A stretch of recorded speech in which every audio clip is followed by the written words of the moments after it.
Oh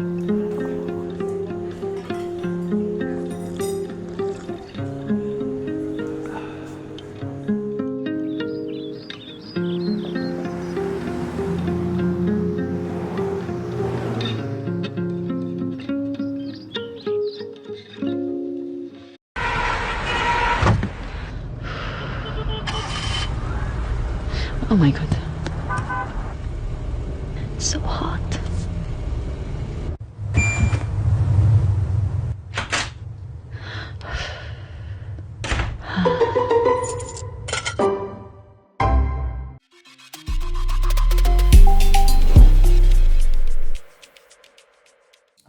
Salam. Good evening to our beautiful followers. Welcome back to Campeh Jambarr. It's indeed a great privilege and honor to be back here with the rest of the team. Today we have a very sensitive and important topic to talk about, but then before going into details or before displaying the dishes into any flavor, I'll give the opportunity to the rest of the team to introduce themselves. Today we have what we call Council of Elders on my far right. Sheikh Alhaji Doc and Dr. Baji. On the far left, as usual, we have our bachelors, chief of bachelors, Musa and Omar. Good evening, Dr. Sanna, and welcome. Assalamualaikum warahmatullah askan bi ñu ngi leen di nuyu di leen wax ne ñëwaat nañ di kontaan ci dalal bi di nuyu naataango yu ma fi nekkal ak ñi ñoo déglu ñëpp bismillah. Professor Dr. Baji. yéen a ngi gis Jambarr Njie nu mu changé tool bi. waa di nuyu askan bi rek salaamaaleykum kontaan su ñu fi teewee tey di anticipate épisode boo xam ne tey waxtaan la ba pare di nuyu booy yi ñëw tamit si camp bi tey Moussa delsi na ak di anticipate suñ captain bi tey Jambarr Njie. Thank you, sir. wasalaam. And Musa.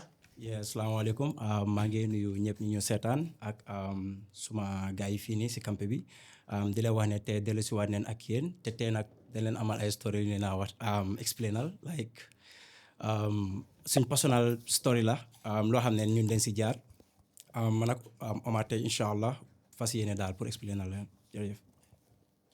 asalaamaaleykum mbokk yi maa ngi nuyu ñëpp di leen wax ne tey ñëwaat nañ si beneen facette pour bëgg a waxtaan ak yéen lépp loo xam ne rek yëpp si wér-gu-yarami góor la lépp loo xam ne dafa affect the mindset wala the psychological safety of a man tey loolu la ñoo waxtaanee si wér-gu-yaram la nag si beneen facette wér-gu-yaram la soo toog leen foo leen toog ngeen xamee ne tey waxtaan bi dina am solo trop. Thank you very much, Omar. Tey nag suñ topic of discussion is going to be about relationship. And I want us to give out our opinions. I want us to bring out the ideas. Because when we talk about relationship, there are so many stumbling blocks. So many things are happening now in today's generation. What is the reason behind relationships not lasting long? That's one. Betrayals. Because now the concept we have in today's generation is that girls are material minded. They are concept betrayal. Girls in general, not girls alone, but that's the concept we have. And the girls will be like, boys are not meant to be trusted. Because sometimes you build relationship and you walk miles to make sure that satisfaction is absolutely guaranteed to your partner. You've done a lot, but in the end, it all leads to disappointment or heartbreak. So today I want us to give out some of the key factors or some of the stumbling blocks that leads to that. Is it that boys are no more loyal to their partners, or is it that girls are not loyal? So I'll throw the question to Omar. Omar, today I want you to tell us your biggest disappointments in relationship. Did you ever experience heartbreaks in any relationship? Papa yow tey foo génnee am na doole. Yeah. am na doole trop te am na solo tamit. Yes. dama laa wax waaw. Really? To be honest, yeah. dunda naa ko te xam naa how painful it is, you know. Yeah. Especially comme su fekkee ne it's a very long relationship loo xam ne it was something real. So relationship could be, you know, mun na am so many types. Love relationship, friendship, Family. co-worker, you name it.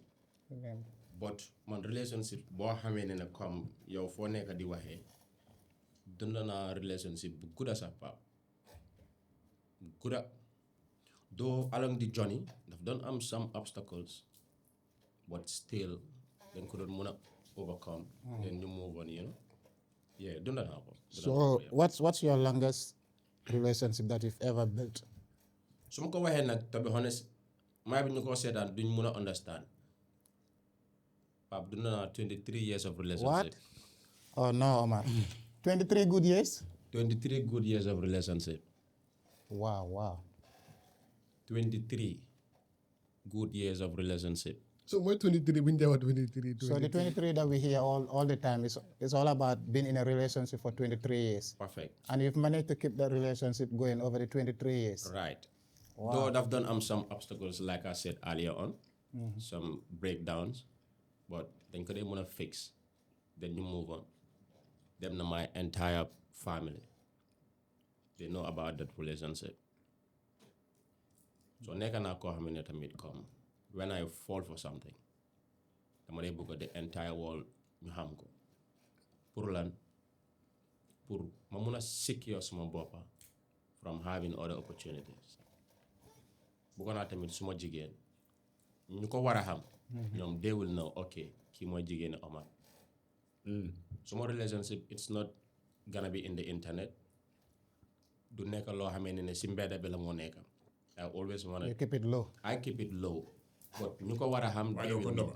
Why don't you know? du ma ko nëbba ñu ko war a xam they will know, especially my family. So what's the reason behind that, like being in a relationship for 23 good years with one partner? You've gone through so many things, as you said, so many highs and lows, and so many problems, I can say, or like so many obstacles, unfrozen circumstances beyond your control. But at some point, you managed to keep that relationship for 23 years. Is it that you had this resistance of like, come naka nga dundee 23 good years of being in a relationship with one partner? Because nowadays we see in a relationship within their last for even 6 months or 1 year. At some point, yep karta bi jahaso.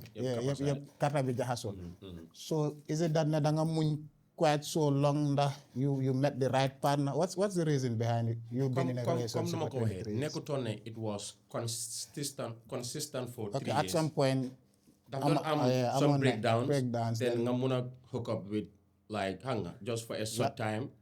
hook up. What do you mean? No, come like you. Yes, nga muna nga you know what? Jailbreak, Let me like, buy my move on. If they muna happen, you know. So nga mer nga you know what? Buy my move on. Then you try to move on, but still dang they wax nene, dang they muna xam nene because of feelings don't lie, you know. Man nekk na nit ko xam ne come like I don't do ma dee bugg a fenn si suma feelings it because of loolu soo ko defee rek feebar la. Ngay fenal sa boppa yow yaa ngi Fighting against your own emotional feelings. yaa ngi def sa boppa loo xamee ne comme like it's toxic. Man personally I don't do that. So man lu ma gis su ma ko bëggee I make sure dama fa dee dem comme time yi xale la woon rek comme like one te ku ma laa wax noonu tamit comme to be honest nekkaloon na ma ko you know in so many different ways you know xam nga so bañ dem bañ commencé you know mun a xàmmee lu baax ak lu bon ba yàlla dañu suturaal you know xam nga dem nañ ba mature teg plans XYZ xam nga ne yaa ma Yeah, I can see. Lu tax góor day nëbba nekk am jigéen. What do you mean noba in what sense? Yes, in what sense?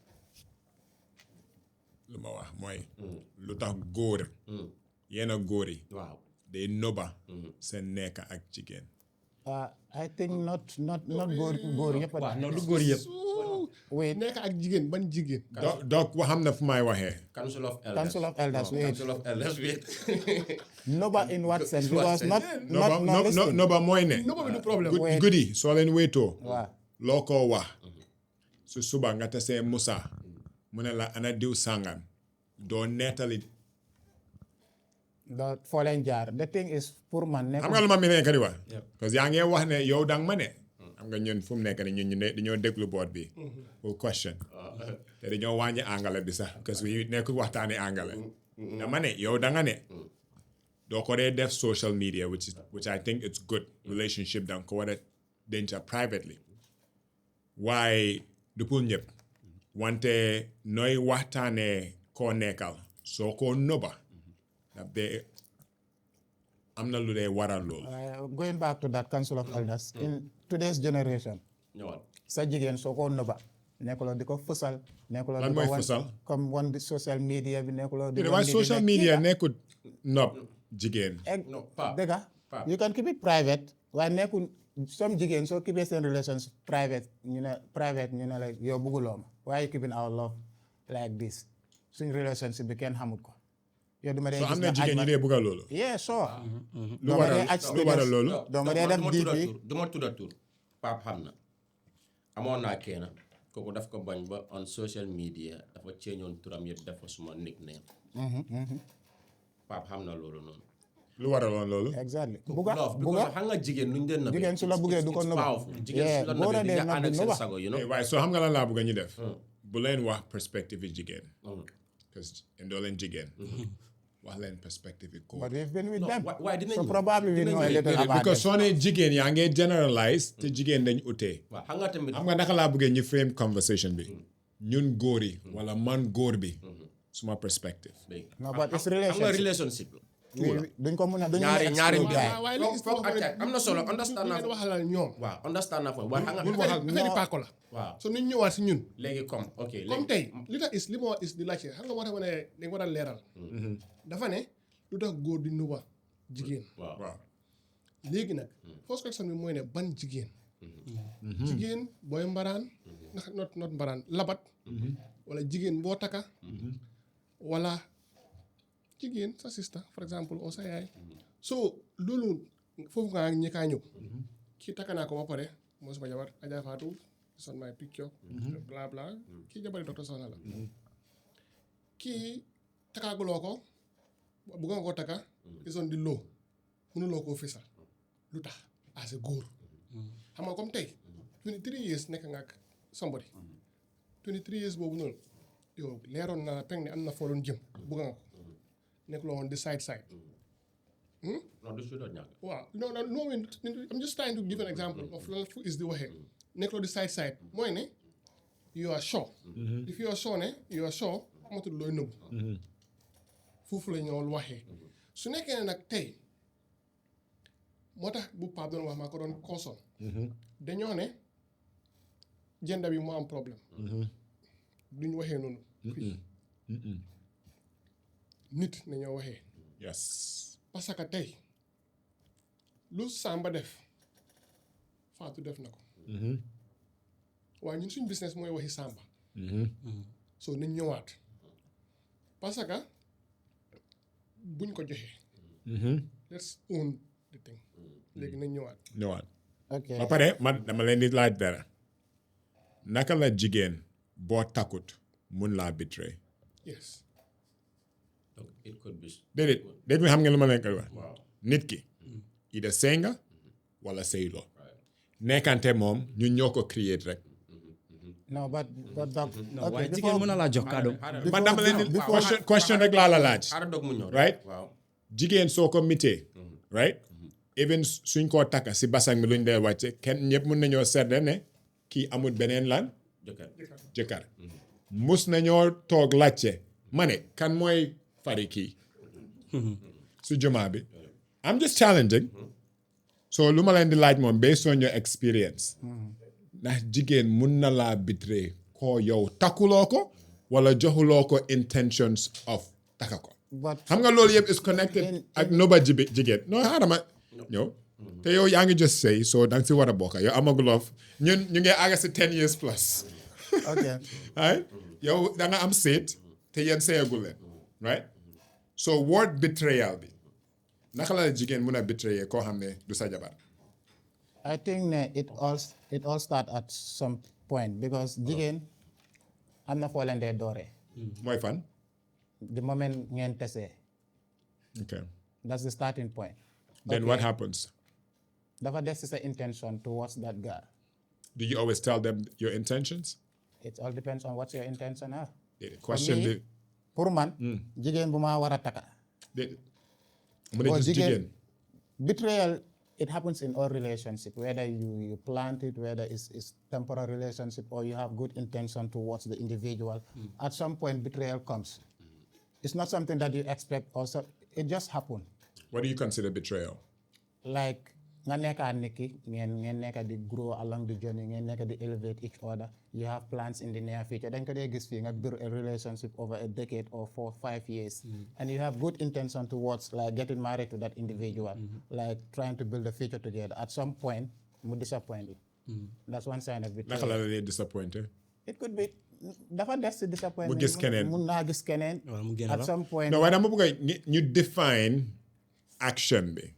Action bi. Because soo ne disappointment dafa ute dama leen di challenge pour ngeen define disappointment mooy maa ngi nekka moom mu gis beneen góor boo xam ne moo favor situation am mu bàyyi ma dem si keneen or su nekkee ne maa ngi nekka moom mu jotee suma yaay. We need to define that particular thing. Duñ mën a specific because there are so many. Pap man comme dog lu ma wax ni betrayal to me mooy man ak yow suñu mitee ñu toog ñu waxande kàddu exchangeante words ñu taka suul gas loolu ku ko suli kooku moo betray moromam. Man suma case loolu moo happen. So you are telling us now that man experience use myself as an example. It's foo waxee mooy ne waaw tey nekka fishing la nappa da ngaa dugga géej ut ku jali wala ut sampaat wala ut yaa xam li nga ut. We are quick to say ne xale bu jigéen bi romb na ma for something else, but also we know men or boys or us whilst you're with Fatou yaa ngi xool Binta. Kumba the same way as the opposite gender. waaw mooy loolu ko dee def moo léegi waaye góor ko gën a def soo léegi góor bi ñaata góor ñoo fi takka jabar jigéen enu seen loxo yuuxu. That's right. Bëri na. waaw léegi nag loolu how do you describe it? Disappointment la betrayal la. That means there is no specific. Is it betrayal though? It is, of course. Doc, it is. It is. Because as long as yow yaa ngi wax xam nga yéen ñoo andi confuse. Betrayal at breaking trust. Exactly. Unless mu nekk joxante wu leen kaddu. Su nekkee joxante wu leen kaddu boobu moom du betrayal. But su nekkee da ngeen joxante kaddu comme kii nu ko waxee. During the relationship there is only verbal communication, verbal agreement. No, exactly. At some point mun na moo yaaxu. Doc, in a relationship boo xamee ne yóbbuñ guru. Man foog naa ne ma oola introduce la suma family. Wax dëgg. Wax dëgg. ñëpp xam la. Ma wax leen suma intention towards you. Wax dëgg. yow nga xam xaaral rek yow nga xam ko. waaye loolu foor na kaddu dafa foor. Non kaddu dafa yow nga xam loolu noonu. Nga wax ko sa family the same thing. ñun lu ñoo toog di hard time. Ma toog ba benn dee comme dog nu mu ko fi waxee it could be so many reasons. Along the line dem nga gis koo xamee ne kooku yow sa conditions man mënuma la si génne mbala yow yaa ma gën a xam. Xam nga fekk joxe nga sa kaddu nga bugg a withdraw. Donc gis nañ fi jigéen ñu bëri ñoo xamee ne joxante nañ seen kaddu booy bi dafa toog ba benn dee rek ñu seen ko nataal. dafa amul dañ ko seen nataal rek. wala sax mu cappa ko si status. For man lu maa wax mooy if the relationship started through communication whatsoever might be the case soo demee ba buggaatuloo or you have a decision to make. Exactly. foog naa da ngeen war a come back to the table. nga ne ko Samba wala Paate. man maa la bëggoon. soo gisee guru yeel. or this and this and this is the reason why I can continue. Guru lan? Yeel. Mooy lan? Fase naa la. soo gisee guru yeel. Waaw soo gisee pour si ak keneen rek dawal. Fase naa la. Why is it that ne like you build a relationship with the opposite gender. bi ne wala nga nekkaa góor. ñu bàyyi Moussa mu ñëw parce que Moussa mu ngi am na lu mu bëgg a Moussa xaaral balaa ngaa ñëw foofu noonu. nga nekkaa xale bu jigéen ngeen jaar fu nekka ngeen def lu nekka dunda lu nekka ba àdduna bi yëpp xam ne kii la. ngay waxtaan ak xale bu jigéen bi. We have to rephrase mbiri nekkantu because kenn du property kenn. Donc yow léegi doc naka nga define nekkante.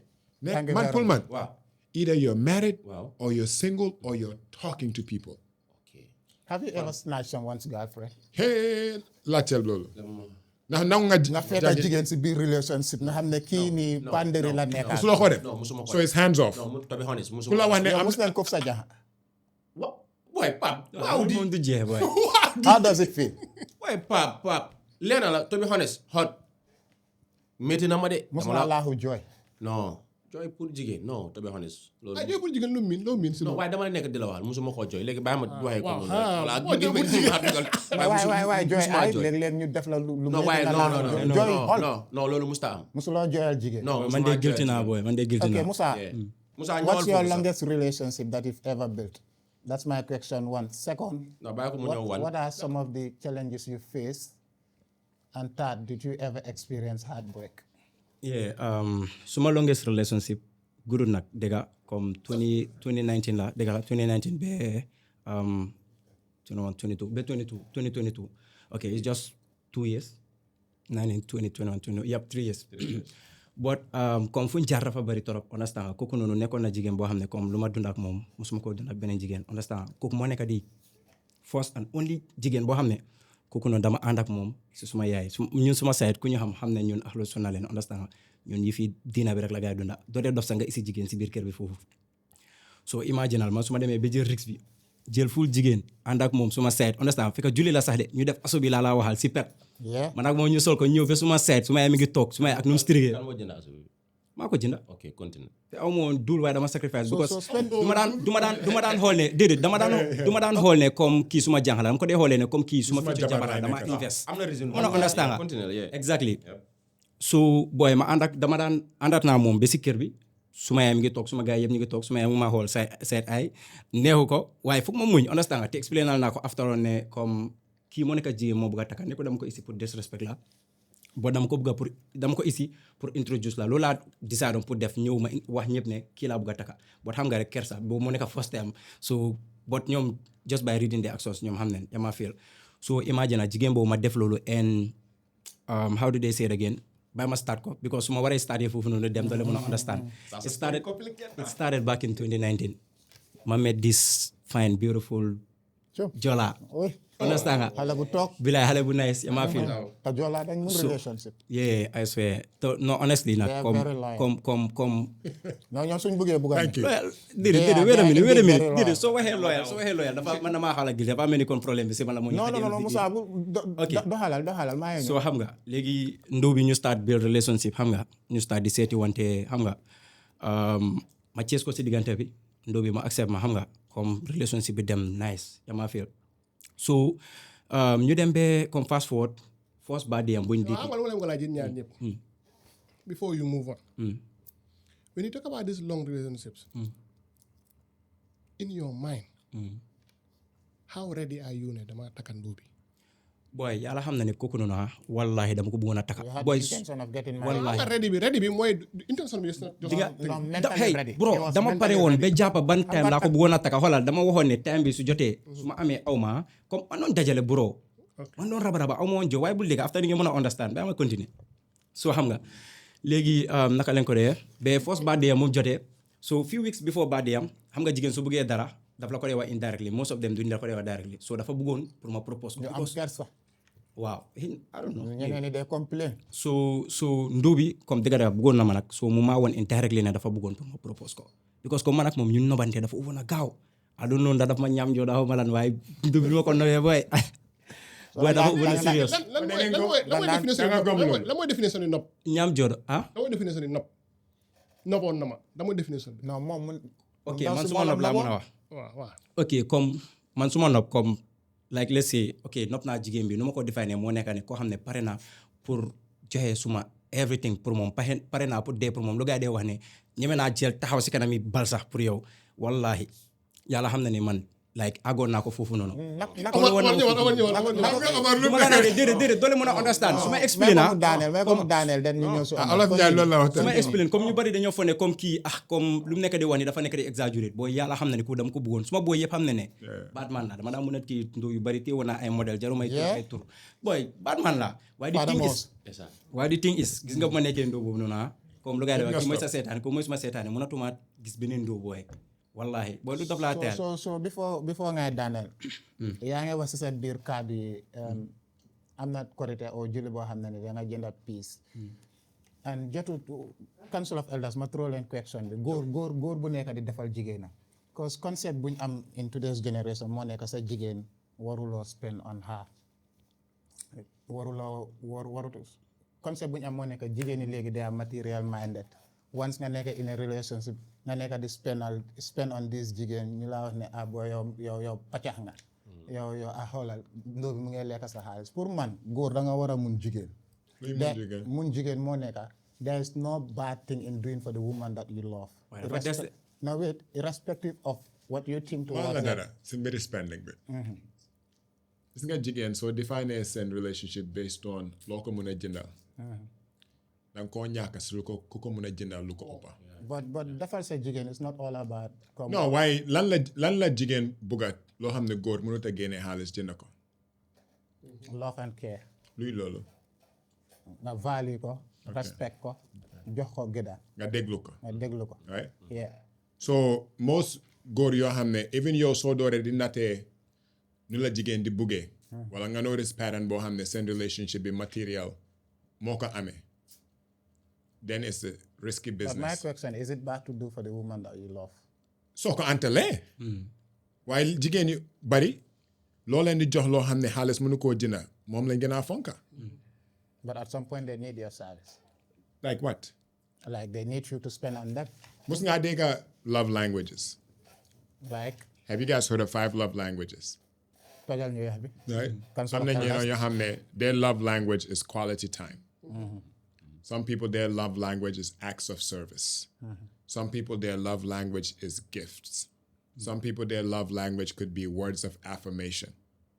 Jigéen bu nekk wala góor sax am na yow lan mooy sa love language. Am na yenn jigéen yoo xam ne because seen papa yi nuñ leen yaree di leen jox gifts góor bu leen dee jox gifts lañ bugga because most women ak góor sax sa relationship ak sa papa num la nobee woon loolu nga dee ut si góor so dee mun a nangul góor loo xam ne sa papa daf la ko daan defal góor bu la ko mënut a defal rek du dox but am na yenn jigéen tamit seen love language is quality time yow mun ngaa busy soo ñëwee nga teg sa phone bi nga fay ko wala nga sànni ko fi la nga ñëw tooga moom 1 hour boo xam ne moo ko moom moo ko gënal nga ñib si jënal ko Gucci bag ba pare nga ne ko moi lii laa la indil ba pare nga dem téye sa phone bi dem sa yoon. As the Council of Elder, how does lack of communication affect today's relationship? No, let me ask you a question. What is your wife's love language?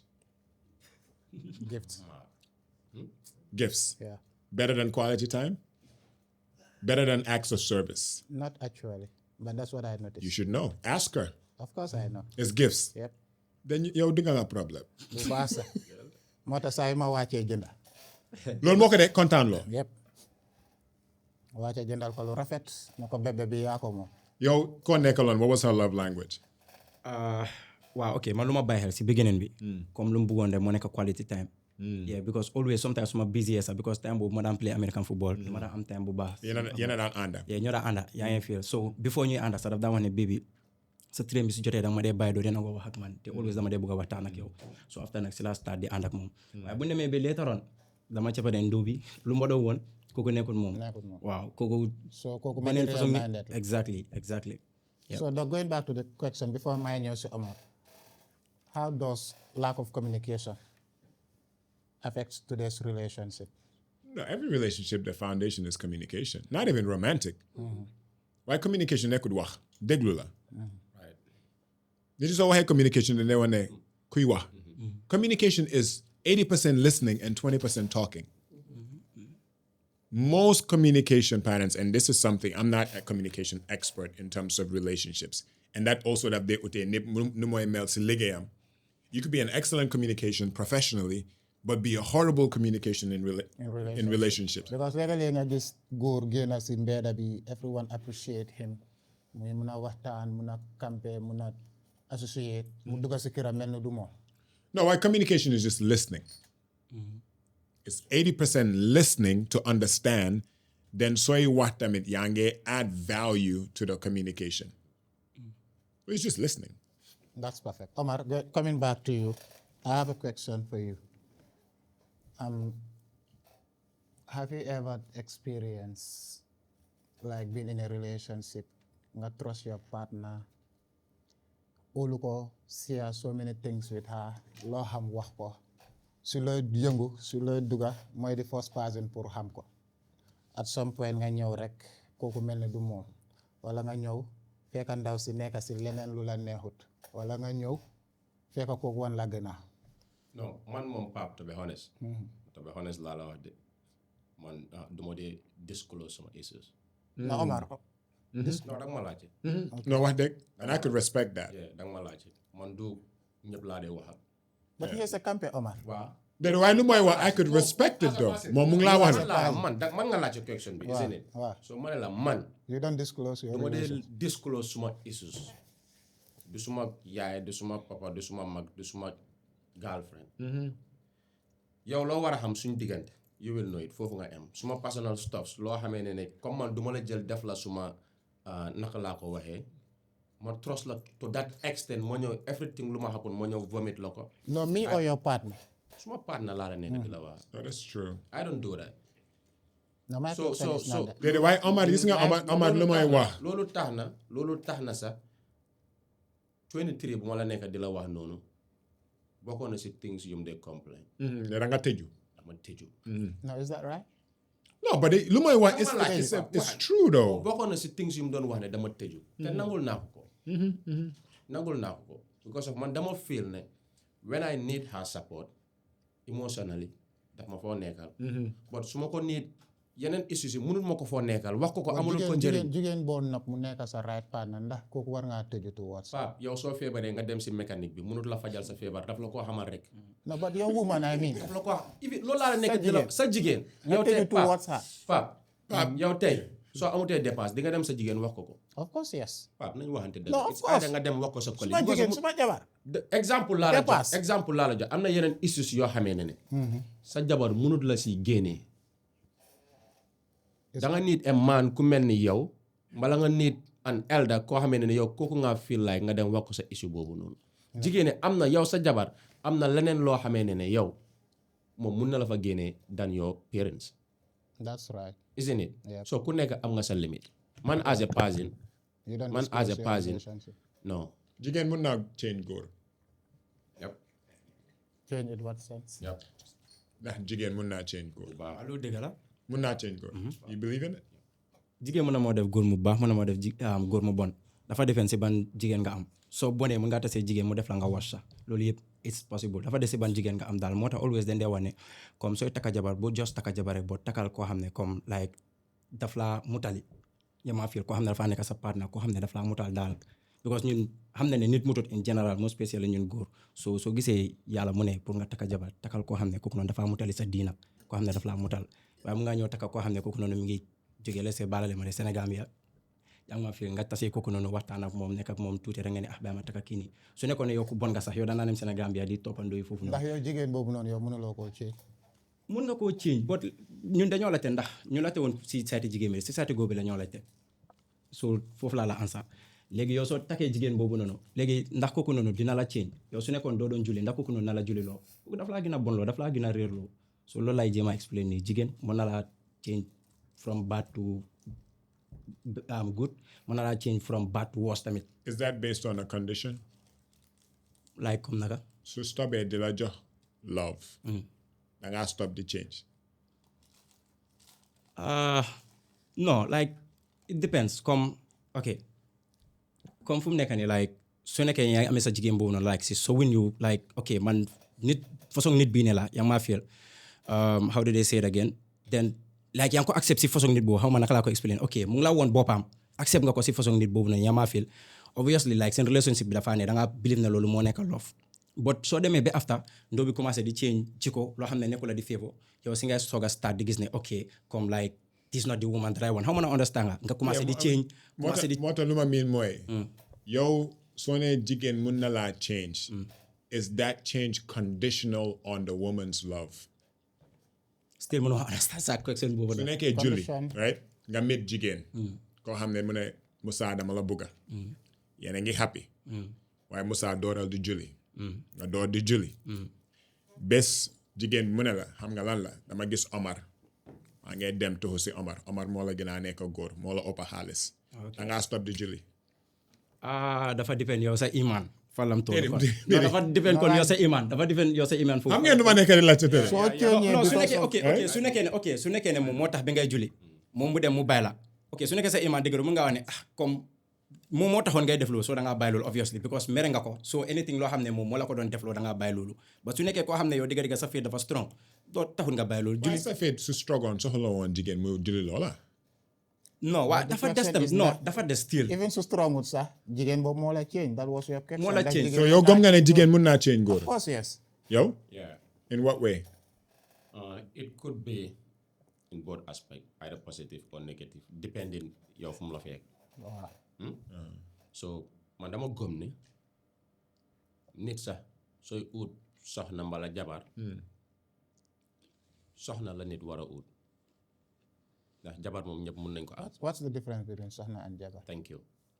soxna mooy bu baax bi ndax moo tax suñ yonent bi wax nañu ne pour nga ut soxna jar na nga wër àdduna bi yëpp ndax soxna mooy koo xam ne soo wàccee si kër gi di nga ko fa fekk dina la ameel say njaboot soo génnee home di nga xam ne man am na ku ma bàyyi kër ku la mën a taxaw. soxna mooy koo xamee ne dangay mu jubanti la yow da nga koy xool di si gis sa boppa koo xamee ne in your absence she will be there for you. but am na ñu góor yu soxlut loolu. xam nga léegi am na góor yu soxla wu sonn. just to make it easy for nu you. mu ko describe. waaw non waaye dogloo góor yëpp a ko soxla. am na góor yan façon góor ñoo ko ban góor moo bëggut soxna. I need you guys to qualify ne soxla si man. speak for yourself. am na góor yoo xam ne. looy laajte. soxluñ ko si soxna. mooy maanaam la am na góor yoo xam ne. ñu liggéey wàcca. am jigéen boo xam ne mu ngi si biir waañ bi di tooga. soxluñ ko si jigéen. they don't value that. so narrative boobu waxal ne man soxna si man. waaye loolu still taxut jigéen bi ñaaka nekk soxna. góor bi moo ko bëggut. déedéet waaye yaa ngi describe ne soxna mooy X Y and Z because you know lan la loolu lan la dee def. jigéen dafa utee. right so jigéen yoo xam ne bëgguñoo domesticate seen life. ñu ngi liggéey. bëgguñ laa toogal dañ laa toog utal cook. ku laa toogal mu toogal la. soo demee office ñoom ñu ngi office. if we frame the context of a good woman based on domestication.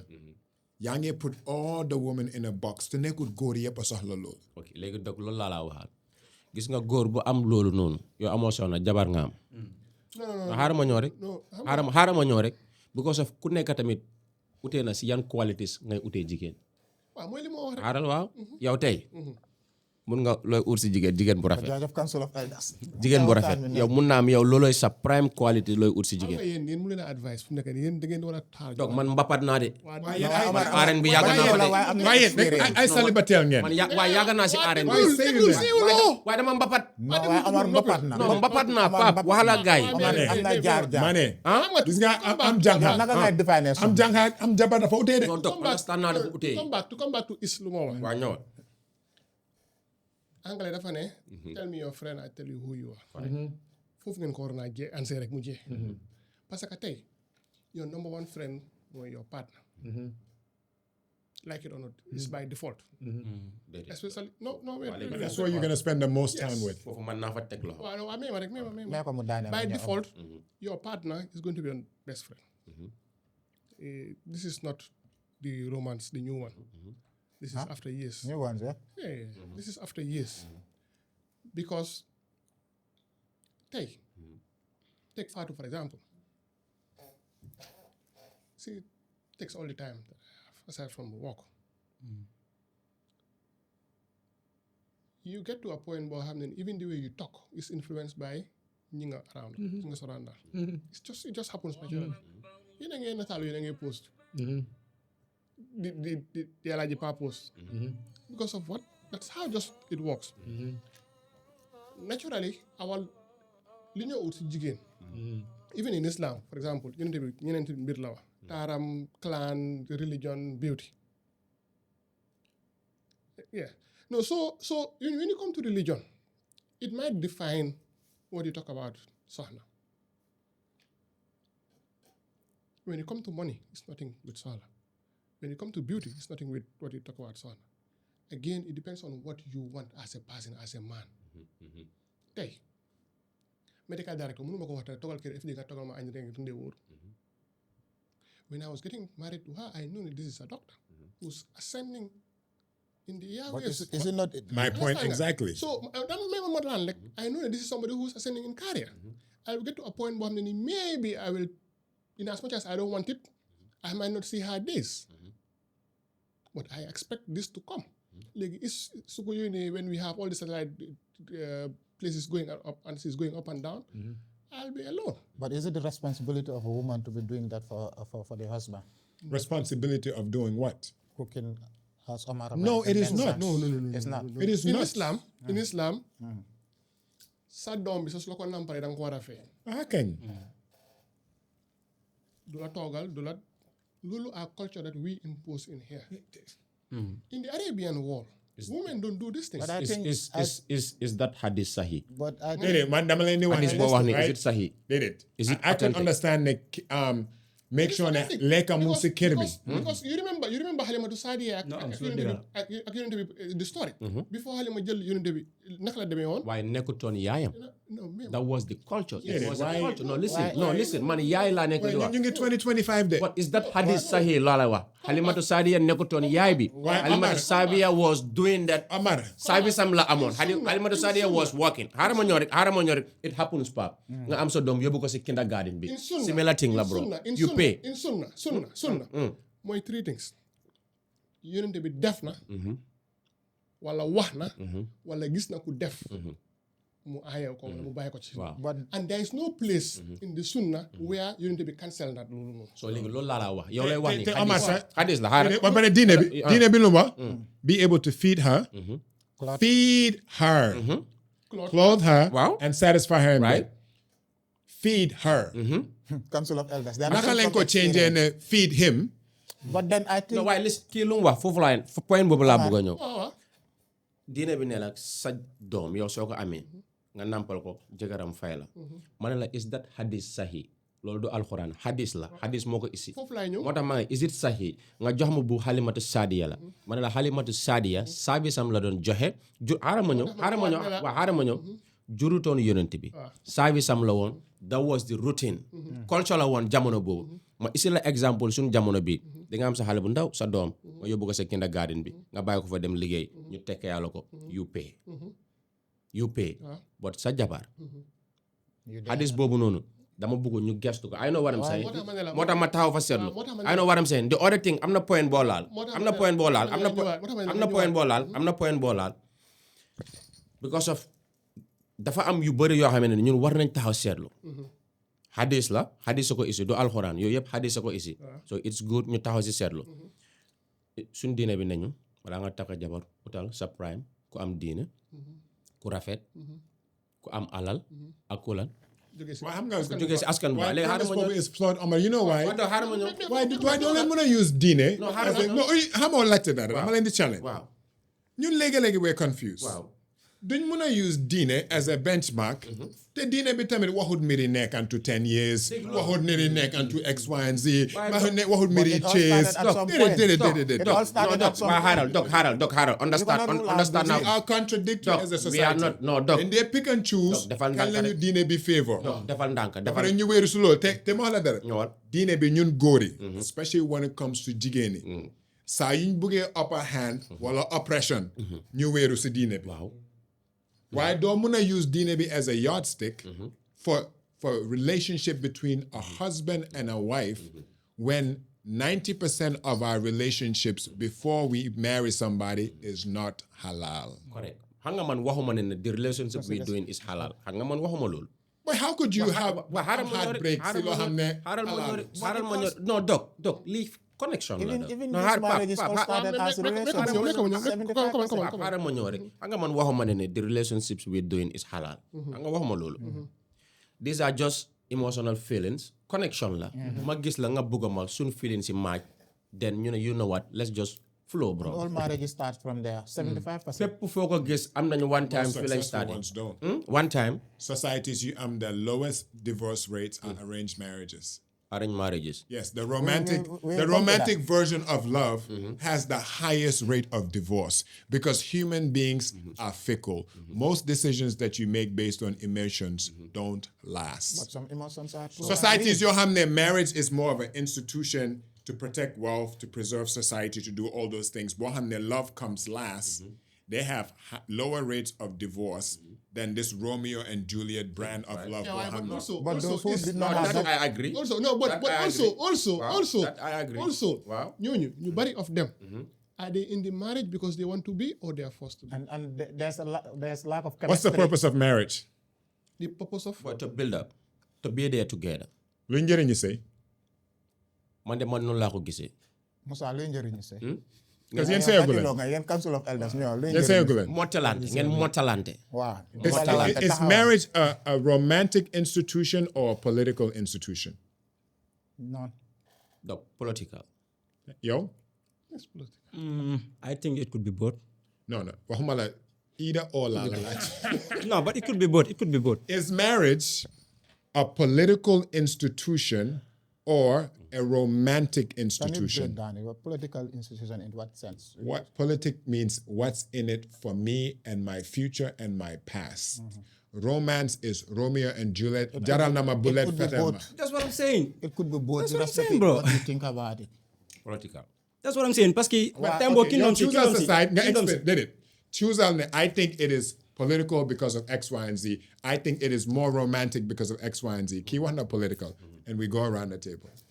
Okay, so no, man both lay wax parce que du ma mën a explain si benn rek dama ñëw explain laalal ñaar both yëpp. doxalal laalal Ok, both. political parce que time boo gis nañ ne time boo kingdom si da ngaa cappa comme ñaari kingdom yoo xam ne dañ amoon conflict understand nga léegi pour def jaama seen diggante da ngaa gis kii nii dafaa ñëw mu jël doomi kii nii moom mu jël Xam nga lu mean political? Huh? Boss, loolu Gis nga jigéen ma laaj leen déedéet xam nga lu tax ma ne political? xaaral ma break down. How many góor biir Gambia ñoo nekkaa jigéen bi gis ku ëppa seen góor yi xaalis ñu bàyyi ko dem nekkaa moom. Is that a romantic decision or a political decision? romantic. No Omar du 98 de. Lan? yeneen No, jigéen xaaral ma reframe question boobu right yow su nekkee da nga am jànqa nopp na la ba dee yaayam cash pa amu ko papaam mu ngi soona sibling sami amuñ xaalis góor bu am xaalis ñëw koo xam ne romantically yow la nopp waaye dafa dem nangoo sëya kooku pour lan That's political, bro. That cannot be romantic. ana romance bi foofu noonu so how is it both because xam nga yéen seen premise bi yéen a noo wane betrayal right jigéen yoo xam ne te bari na semester season it happens every year who cheats most in a relationship or who betrays? how is it cheating te yow du sa jabar But dog du sa jabar waaye sa partner la. but say joxante ngeen kaddu joxante ngeen kaddu xam nga li xaaral ma yoon ñëw.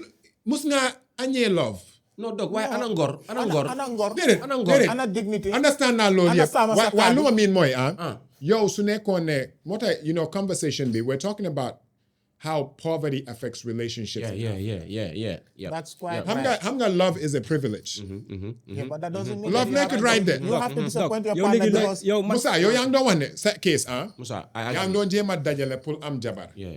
right yow soo nekkoon businessman si saa si da nga Ko taka.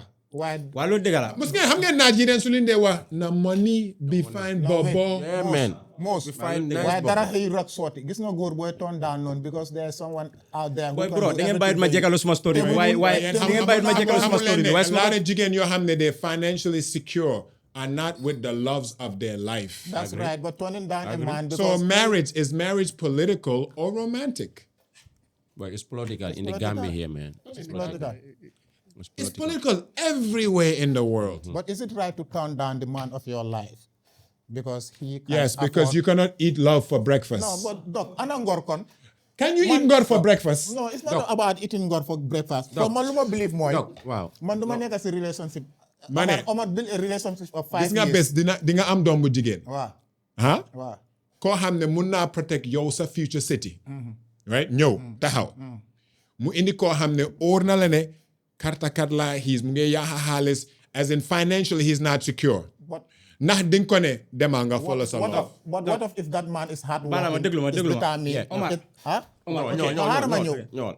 Yow lay explain ni Yeah. tey soo bëggee turn down a man because da nga gis koo xam ne ni mun naa faj sa buumi gàcc. Yep. Mun na laa teral. At that point. At that point, terar la, teral sa waajur, teral say setaati. Is it there any guarantee that will last long? No. Gis nga su lastutee long sax. góor booy turn down. carte bi mun naa toog. Yeah. Ëllëgati si biir koo Especially su nekkee turn jàmbaar. down. Especially su Su nekkee nekkee dog jàmbaar. maa leen di wane xëj na reality bi mooy man pour man let me reframe that I think marriage is a political institution. It is not a romantic institution, which is why am na ñoo xam ne yow mun ngaa nekk sa snake say and you still have a romantic connection with somebody else. But bés booy may sa doom ak families yi moo tax suñ society dañ ne woon ne kii waa fan la seen waa kër political kuy yaayam kuy papaam xam nga lu ma miin yaa ngi dundee yaakaar. du yaakaar de it's political. But not all families do that. ñun suñ generation. ñeneen ñi dañ laa may rek ngir yàlla. dafa faatu am na benn oncle dafa ne gaay ooyee leen ma ko ma xool ko. jeex na tak. waaye ndax ñi ko dee def. so xam nga waaw mu ne ooyee leen ma ko ma xool ko. waaw. When I went to the man, sorry, I'll say it. When I went to the man said, Nathan said, na rastana, na am na diine, nakala solo, blah, blah, blah, blah. Mu leer ma peng ne man suma diine bi xina mo gëna dëgër ko. Why? Li is the wax. Because sa doom bu jigéen doo ko joxe noonu rek blindly. non. Tey su ma yemee suma doom foog ma xam ne si loxo bu ko mën a antal la. not ku ko bugga. l'islam lan la laaj. not ku ko bugga. parce que l'islam ni ma sa gisa lan la laaj. nekkul comme ku ko bëgg rek. diine ku ko yërëm. diine ku ko yërëm ku ko jox cër dafa ute ak ku ko nopp. diine waaw ku la nopp mun laa yërëm wax laa jox. bala moo non déedéet. soo ñëwee si diine amuloo fii jigéen boo xam ne soo ñëwee si diine comme li Iston wax earlier man jaaxal feed na. her may ko clothe daane nga her ñëw. house her doesn't come empty pocket non. it comes with a price yes we accept ne tey Pa Amadou amut XYZ waaye they know ne Pa Amadou is getting there. Yep. That's different from solving the problem at that instant. waaw no so mooy tax moo tax ma ne la waaw. it's still going back to the projection of xam nga tey soo ñëwoon tey nga ne da nga takka jabar looy def man de damay xëy suba toog rek loo jànga man de jànguma dara kan si yéen mooy may doomam bu jigéen si kooku mënut amee jabar islam wax na xam nga ñan ñoo war a amee jabar. waaw mooy li ñu xaaral ma ñëw rek déedéet ñun défine wuñ ko foofu. ñu ne nee na fi nekk. fii ñun ñëpp yàlla xam na ne dog lu mu boni amuñ dara de. waaye xam ngeen ne ñun ñi ngee góorgóorlu. ñu ngi góorgóorlu. ah so that's okay. ñun lañ nekk di wax. character counts. I agree. Character counts. ñi ngee góorgóorlu. Personality mun nañ bañ a am de. waaye i jàmbaar lañ. képp ku ñu dégg nga sa doom. ah te xam dinañ la ko téyal lépp lu ñu am dinañ la ko séddoo. xam nga dog la laa bugg a xam nga wax. xaalis takk na sëy yu bëri yu mbëggeel amul. waaw. ah. tal sëy yooyu sax duy yaaga. du hey. duy yaaga. donc waaye kii wax na ko si biir sëy. Non, du yaaga. docteur Badji wax na ko fi. du yaaga. yaa ngee sëy nga bugg a keneen. waaye yéen am nga lu nga bugg a keneen si biti. am nga lu ma miin. yoo xam nga lan moo la fa tegal. xam nga tey xam nga lan moo let me give you an example tey yaakaar li nga yaakaar rek moo la fa teg. yaakaar moo la fa teg. Omar non dog Déedéet. wallaahi Gis nga wallaahi yaa ngi sëy ak moom. gis nga jigéen yu bari ah. xaaral ma ñëw. dama laa wax jigéen yu bari soo leen tegalee ñaari plat comme matrix bi the red pill or the blue pill. red pill bi is love. the blue pill is financial security. ban la gaa di financial security bi la ñu. ñaata jigéen ñoo ko toon daan financial because of love. Pape ana ñu léegi. Pape ñu ngi sëy ba Because tey. love mun naa change love is fickle. non dog xaaral ma ñëw dog boy Dog. lu ma leen di wax mooy kan nga dee gis mu ñaaka jàng xam right si koo xam ne has a nice personality soo ne betrayal bi the average relationship dynamic in Gambia mooy noo bugga jigéen bu la góor bu la ëpp financial security mun naa am access si sa jigéen not because góor baa la gën a baax character but he is more financially secure than you moo tax booy koto yi bari fi jàng waaye suma situation noonu la fa demee déglu ma suma situation yow noonu la fa duna ko demee tëdd waaw duna naa ko waaye at the end of the day janxa bi ak paako mu jëwuñ waaye ba léegi yow nekkul affaire si nekkul xaalis rek wax nga si dafa dem ba après mu réalise ne waxuma longevity de dama ne political decisions are what's in it for me gis nga jigéen nu mu bugga góor right you cannot eat love nu mu mun a bëgg gis sa potential mun na laa dimbale mun na laa muñal in a certain way the moment you threaten her financial security the love will start going away. dama bàyyi xel ne après respect bi du fa nekk sax doo dee amal respect respect bi du fa nekk moom dëgg la xam nga lu ma mit su nekkee jigéen bu rafet tamit yow loo amut loo ko mënut a jox am na góor yoo xam ne mënuñ koo jox good character mënuñ koo jox yow no physically fitee waaye 1-2 rek ni ko 5,000 waaw loolu dëgg la 1-2 rek iPhone S ñëw iPhone 12 doomi Adama way maa leen di wànne société bi loolu have loolu a nekk point. dëgg Pape man still balaa ngaa daanu man ànduma man si. ànduma ak ñoom You sax have a ànduma ak point. ñoom You have a am na That's point why de it's am na happening. point it's happening But not, you cannot Du buy fa- all good. Yeah. Some people bëgguñ ta xam sa yooloo am once they are committed to Omar it's only Omar nothing can change their perspective. non dëgg la non Listen, let me come. Because léegi nga gis si society jigéen bi mun na la Omar laa bugga ñu isil ko Moussa famille bi ne ko Moussa la kooku am lu nekka mun na koo jënda mun na koo satisfy financially but kooku Omar rek la gis nothing can change her concept nothing can change her beliefs Omar la it's happening loo nekka di wax is a point but not all women some they don't see vanity all they see is love irrespective of whatever you have man loolu laa Pape man as a person Omar man Pape man dama believe in like nit da nga war a content man loolu laa gëm te Pape man su ma la joxee suma kat man Omar laa xam de because of dog lu ma wax ne opportunities yooyu noonu du jigéen kese ñoo ko dee am ñun góore dañ ko dee am yeah Pape am naa whole heap of it dama ko turn down because of That's what I wanted to 23 Thank you very much. billahi wallahi taala Pape dama ko turn down That's where dama loyalty ko comes turn in. down whole heap moom si boppam moo mujjee ñëw si was so close to the family mu xam loolu noonu mu ñëw confess ma ne ma yow lu tax jëluloo ko woon ma ne ko hey you know what man yooyu taluma xam nga man lan moo ma ñor man you make me happy man gis la rek man suma happiness mooy am ak yow rek man it means am naa àdduna bi yëpp li si biir That's contentment. yow mos ngaa am jigéen boo xam ne ni daf la fa deeyal despite the fact ne yow xam na ne yow ok financially mënuloo koo defal. man laajte naka laa mujjee ak 23 de. maa ngi ñëw si yow maa ngi ñëw si suma yow. story yi foog ma jeexal ko de suma story yi foog ma jeexal. waaw yéen ñaar naka ngeen ñàkkee jigéen yoo la nekkaloon. waaw loolu laa doon explain nag. Asa mos naa ñàkk kum ñàkk. ma ne am na story explain ko. mos ñëwaat. non jëlal sa time ah Pape may ko time. may nga ko ndox because after achabi bi boo xam ne da nga xaru jënd achabi. ndax nangu nga achabi bi. nangoon na ko comme naka. waxuloo ko ne indi suma achabi. déedéet. am na góor yu ko dee def ah. waaw am na góor yu ko dee am na ñu def. dee mer jël sa téléphone bu ñu la indi jëndaat phone bu. waaw indi phone bu ma la jëndaat.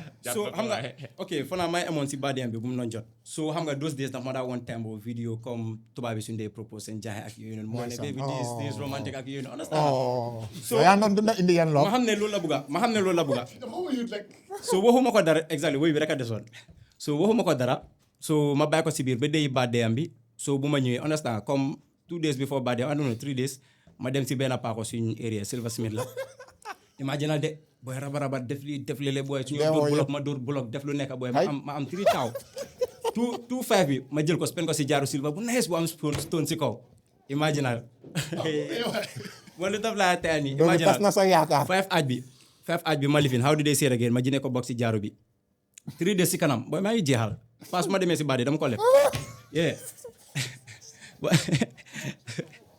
xam nga loolu ñun mën nañu koo dégg ooye ko di ko ooye nopp. ñàkk a fayda lañ ko ooye. non suma booy loolu la ma dee dama demee ne booy da nga ñàkk a fay Badde boobu ku ko organise woon ku ko organise non du man de maa paako bi ñëw ci baat bi.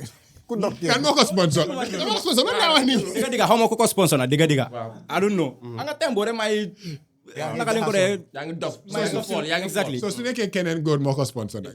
it could be de mun a am de so xam nga day ba day bi ma ñëw ñu am foon toog waxtaan waxuma ko dara moo tax la teewoon ma gift nag diga dafa noppi rek so xam nga comme diga moom sonalu ma woon bu baax ba pare time to time daf ma dee mën a defaral diga understand nga so ñu nekk si birthday bi enjoy suñu boppa dog cake ak yooyu so ma dem bi after ma dem si wanag ma excuse ma wax gars excuse ma dem si wanag ma dem si DJ bi ma ne ko balal ma gis nga su nemee ba si kanam su ma génn si wanag bi offal light yi nga on light bu nekk gars seen boori table nga off music bi wala daf laa tee bro ma prépare loo xam ne booy uyu ma dugga si wanag bi seben génn ma doon lox maa ngi feel nervous ak yooyu do you guys know I left the love of my life first love of my life for my wife. ok takal boo si boobu ñu ñëw.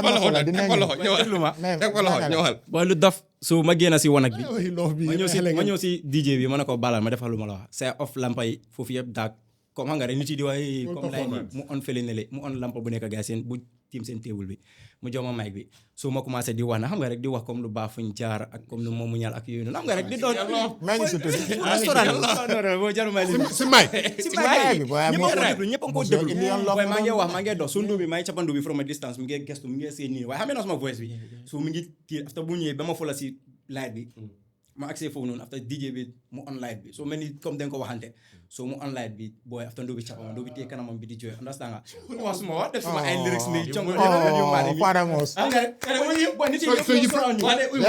so da nga propose so ma propose borom restaurant bi si boppam moo téye video bi di video wow this is so romantic you my first time ma gis Gambien buy def nii but guess what borom restaurant ku doon video moo jël ndu bi suma loxo boy hey wo sponsor ba baby wala xam ne dog lu mu doon wax mu ngi ñëw de dog lu mu doon wax mu ngi ñëw de time boo gaay nekkaguñ so xam nga loolu la si leer waaw leeru la de Moussa digga la am nga point parce que so after loolu noonu dañ doon dem benn time ñu ngi si biir moto man ak moom xam nga after mu toog ba mu yaa mu ne ma baby yaa ngi fàttaliku saay ku doon vidéo borom restaurant bi fële nii bëgguma mention restaurant bi mu ne ma benn borom restaurant bi ma ne ko waaw mu ne ma dafa koo daf dem Amérique di ñëw borom xaalis la mu ne ma kooku dafa mi ngi dem Amérique right now waaye kool na ma mu ne ma kooku mu ne ma dafa bëgg a ibi designer shop dafa jaay ay bag ay yére daal ak yooyu noonu understand nga so ma la bëgg a def manager bi ma la bëgg a ma manage ko loolu laa fàttee pour laajte after si laa ko laajte waaye tembo dama fàtte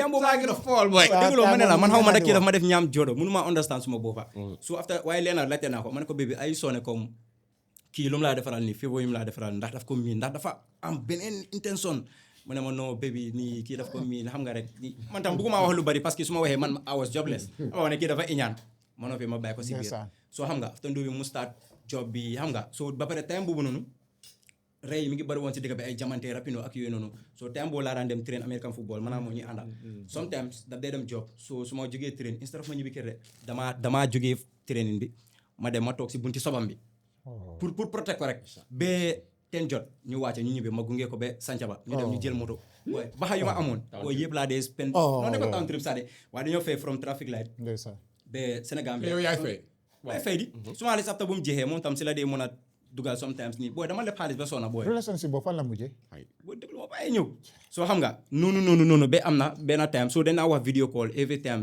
comme su ma ko gungee ba kër so ñu ngi wax benn time video call xam nga after ma gis comme kanamam bi nu mel xam nga ma gis xam nga rek koo bugga danga ko dee xam so ma ne ko bébé lu xew mu ne ma dara ma ne ko xëy wax ma mu ne ma lekkuma ma ne ko lu explain ni mu ne ma ne ko dama seen free bi seen ndax amu leen fa fruits wala vegetable sooy defar mu ne ma seet naa foofu amul ma ne ko bàyyi loolu de ma call suma booy ma lebaat kooku noonu lebal ma xaalis te imagine that day guddi la ay boori wan booy mi ngi xiin mi ngi ngelaw si biti ñëpp a ngi daw dugg seen kër suma booy fekk mi ngi just close moom tam mi ngi ñibbi so ma daw ma tase suma booy time boobu gaa ngi tuxu woon Sukuta so ma dem mu abal ma 50 di time boobu afra 50 di amoon na ma ros ba tipa garage borom afra bi mi ngi close ma neexal ko bro balal ma comme bul close defaral ma damaa yóbbul kenn li fi nii daf ko soxla booy bro bi defaral ma tap close maa ngi cappa ne ñëw close booy ba moto desu fa booy ma jël afra bi daf ko nii soron bu wa bi booy mel ba Sancaba booy daw bu correct booy bilaahi yow da ngaa caaxaan booy bu ma àggee ndoo bi génn di jooy bébi la moo tax nga def li war la woon a sona sa boppa yow light ni su la strogoon nag nii naa moos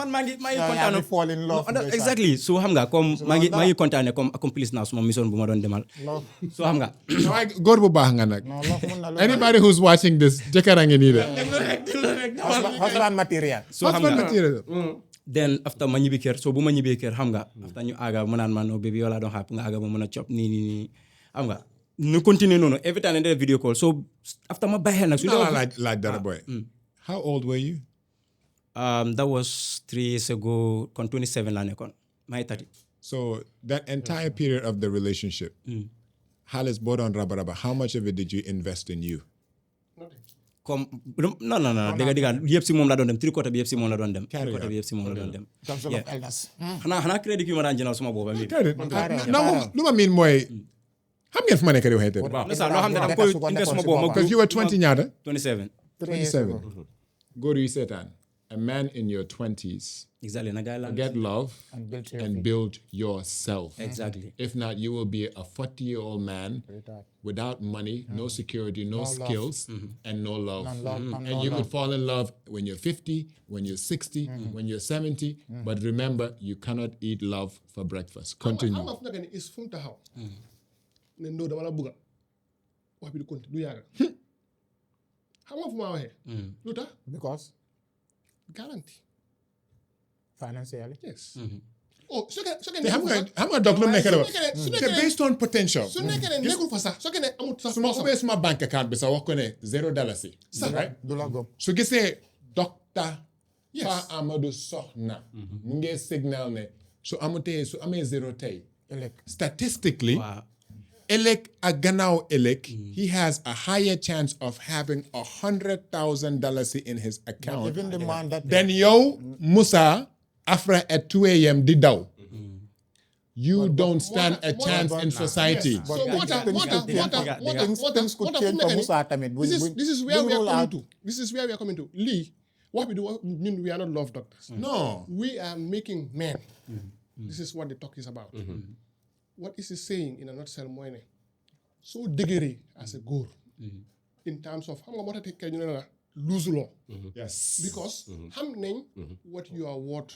One way or the other. One day things te mun ngaa nekk 45 years old yow suñu temps boobu yaa ngi 27 sa jànq bi a 45-year-old man mun na koo nangu sa loxo kooku boor yooyu la nekk di la si ay 45 years range la gis nga góor moo tax góor waroon di yaakamti loo war a yaakamti mooy dëgëral sa boppa dëgg build your future first.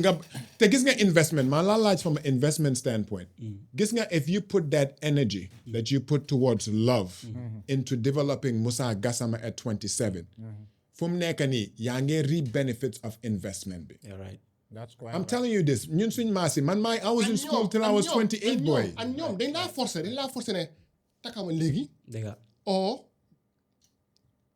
waste your energy to me now fekk yow taxawaguloo dëgg nga lose te loo ko jox man yëpp over jàng si relationship tey ma si over jàng school fees nga doon fay de ku la bàyyi tey loo si sam la te loolu laa wax Omar because life is a marathon not a sprint danga dee gis ñu dee teel a génn sax si race bi am ñu bari ñoo xam ne si 20 si lañ dee peak de But do you have to turn down a man because he could not financially support you? I think jigéen soo gisee góor boo xam ne you are getting in the way of him developing himself in his 20s ñaaka yërmande la man loolu laa gëm right because soo tiyee koo xam ne in his 20s yow xam nga ne financially dëgëraat nekkul di invest si boppam soo ko dimbale ko pour mu invest si boppam waaye realistically kooku du pour yow And doc dafa am jigéen yow kooku at that age moo tax morom yu dee nekka sa ay 27 nga nekka góor bu am 27 du pour yow life is all about financial security is goal most of the time So Doc, yo, what are you trying to establish there? lu may wax mooy a man xam nga dañ dee wax ne a man is only as faithful as his options right dama laa wax ne in the hierarchy of human beings you have Maslow's hierarchy at the top is self-actualization the bottom one is your basic needs of food, clothing, shelter. Women, from an evolutionary perspective, are wired for survival. As in, what gives them the best chance of having offspring that have a chance of survival. Gis nga soo bëggee seen brain bi sax moo tax dañuy wane góor bu am doole ku taxaw genetically jigéen ñi loolu passé na because we don't need that anymore because yow mun ngaa am ma mun naa laa gën a njool ëpp la waaye yaa ma ëpp financial security in society you are a more valuable mating partner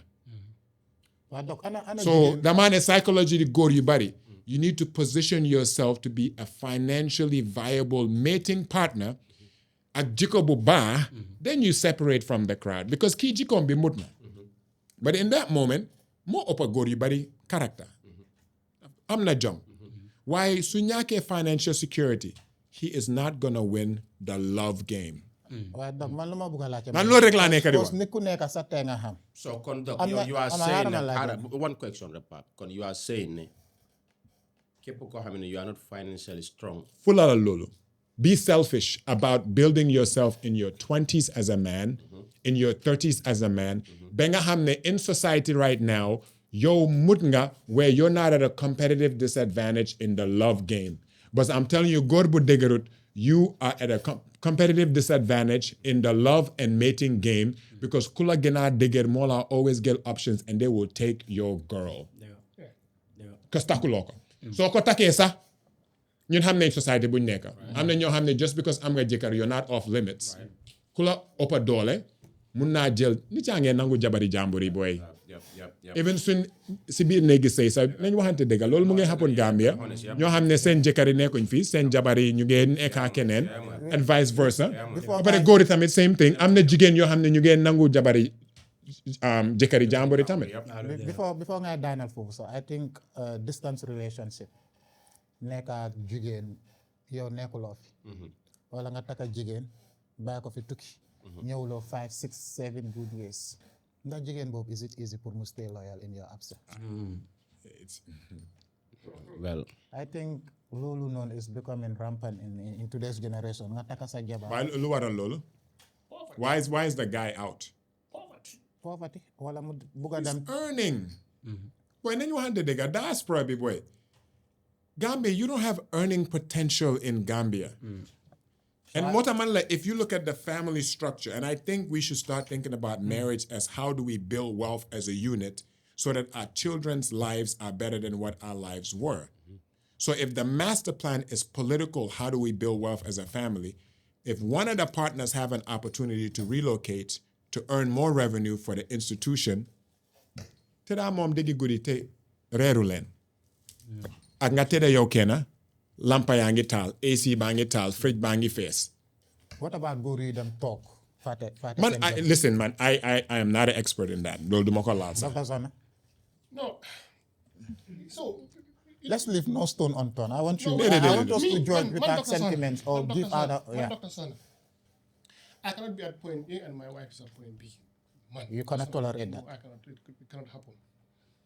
meaning. Meaning, tey mënuma nekk fii Adja Fatou nekk America or ma nekk fii Adja Fatou nekk America. But sometimes it's due to some circumstances Why beyond not? your control. No, Of course. No, yeah. no, me as a person. Moom Tukki cang. boy mu ngi leen di wax ne moom as I a respect that. I person. respect that. What I'm saying mooy ne fu mu nekk nii I have gotten to a point in my life where I choose where my life goes to.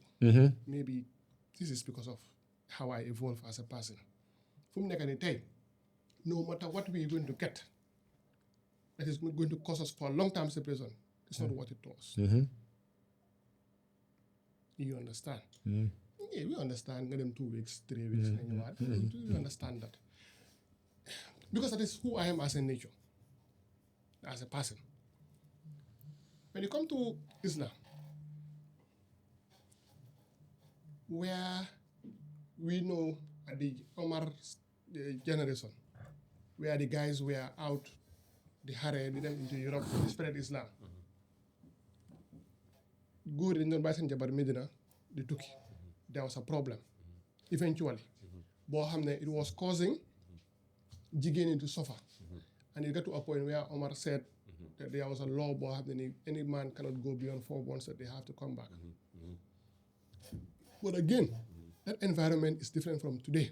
Because that environment, there was money from Baitimal to support the families. They didn't need to work. The only work they had to do was Denewi and Jihad. So Bubu is different from today. What is he saying on the other hand, Moine?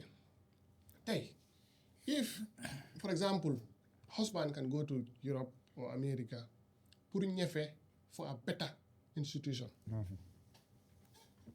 is it something that we can do or not? But again, it also comes back to interpersonal differences. We have seen a lot of times, Jigeni binding Gori binding with Jabari, they got into relationships, they got into beer, they got into lots of other problems, so they are there. But again, it also depends on person to person. Am na ñoo xam ne tey alali àdduna bi jaralul leen yéenay. Am na ñoo xam ne jaral àdduna bi ëppal na leen yéenay. So doo mën a generalize loolu. I don't know if that makes sense. Come like I said, again, back to me. I cannot say, okay, I have a job in the States, for example, that it's just gonna take me and leaving my wife here. I'm not going to take it. But at some point, Omar, yow loo gisee loolu taka jabar dem mënuloo ñëwaat bàyyi fi sa soxna 6-7 good years xamuloo si lu mu nekka. Some people they just leave without thinking of back home change leen nekkuñ di toppatoo seen soxna or nekkuñ di communicate ak nu ñu war a communiquer and jigéen léegi dañ lay toog seen néegi sëy yi di dundalu tar loo xam ne nii duñ ko mun a explain fenn at the end of the day yow ok tukki nga ay nga sa jabar liggéey ay nga sa jabar génn and you know financially mënuloo ko solval problème yi 100% ay nga ko liggéey ay nga ko dem school ndax jigéen boobu noonu su dara xewee ndax yàlla tere kooku war nañ koo bile.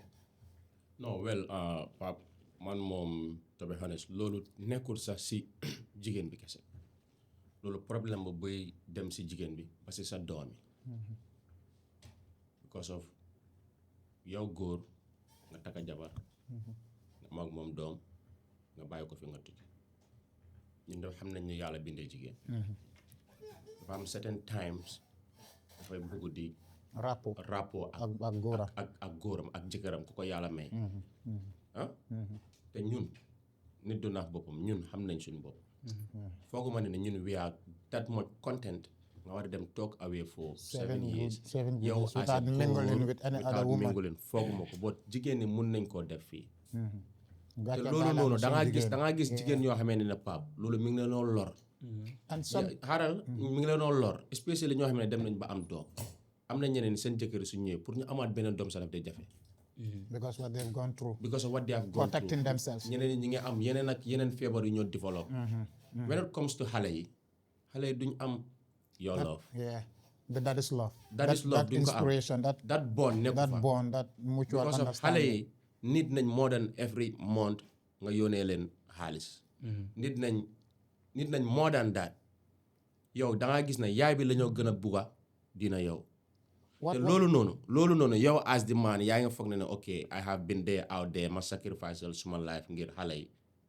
boy to be honest loolu is a no go area to me man because of xale yi rek su fekkee ne loolu la bro sa attention lañ gën a nit but I think at some point too it's all down to communication because léegi tamit góor tukki can because of lack of papers du mun a ñëwaat and foog naa ne tamit soo demee ba toolu diggante boo xam ne nga léegi tamit xam nga dox daf dee dal ku nekk waaw mun ngaa dem sa bugg a ñëw doo mun a ñëw du sa coobare yaa ngi am cofeel si sa jabar yaa ngi ko takka 7 good years ngeen build that connection share so many things xam nga dundal lu bëri wante mënuloo ñëw xam nga ne loolu tamit it's not your fault because mënuloo ñëw waaye docteur Sono loolu noonu ndax da nga war a eewi jigéen bi jigéen tamit dafa am aaxa da nga ko war a eewi. I think that's the right thing to do. one thing moom Pape waxtaan especially the ones that yi bon mooy nga ne yaa ngi uti waaw sa uti bi is not reflecting on the on what family you left behind communication bi is not there duñ xam si loo nekk exactly non kooku and you are not giving her time jigéen bi dafa la eewi boppam su fekkee ne moom dëgg-dëgg mënut a xaar non eewoo ko have you ever been into any long distance relationship over your No. you've never experienced it before No. Omar how about you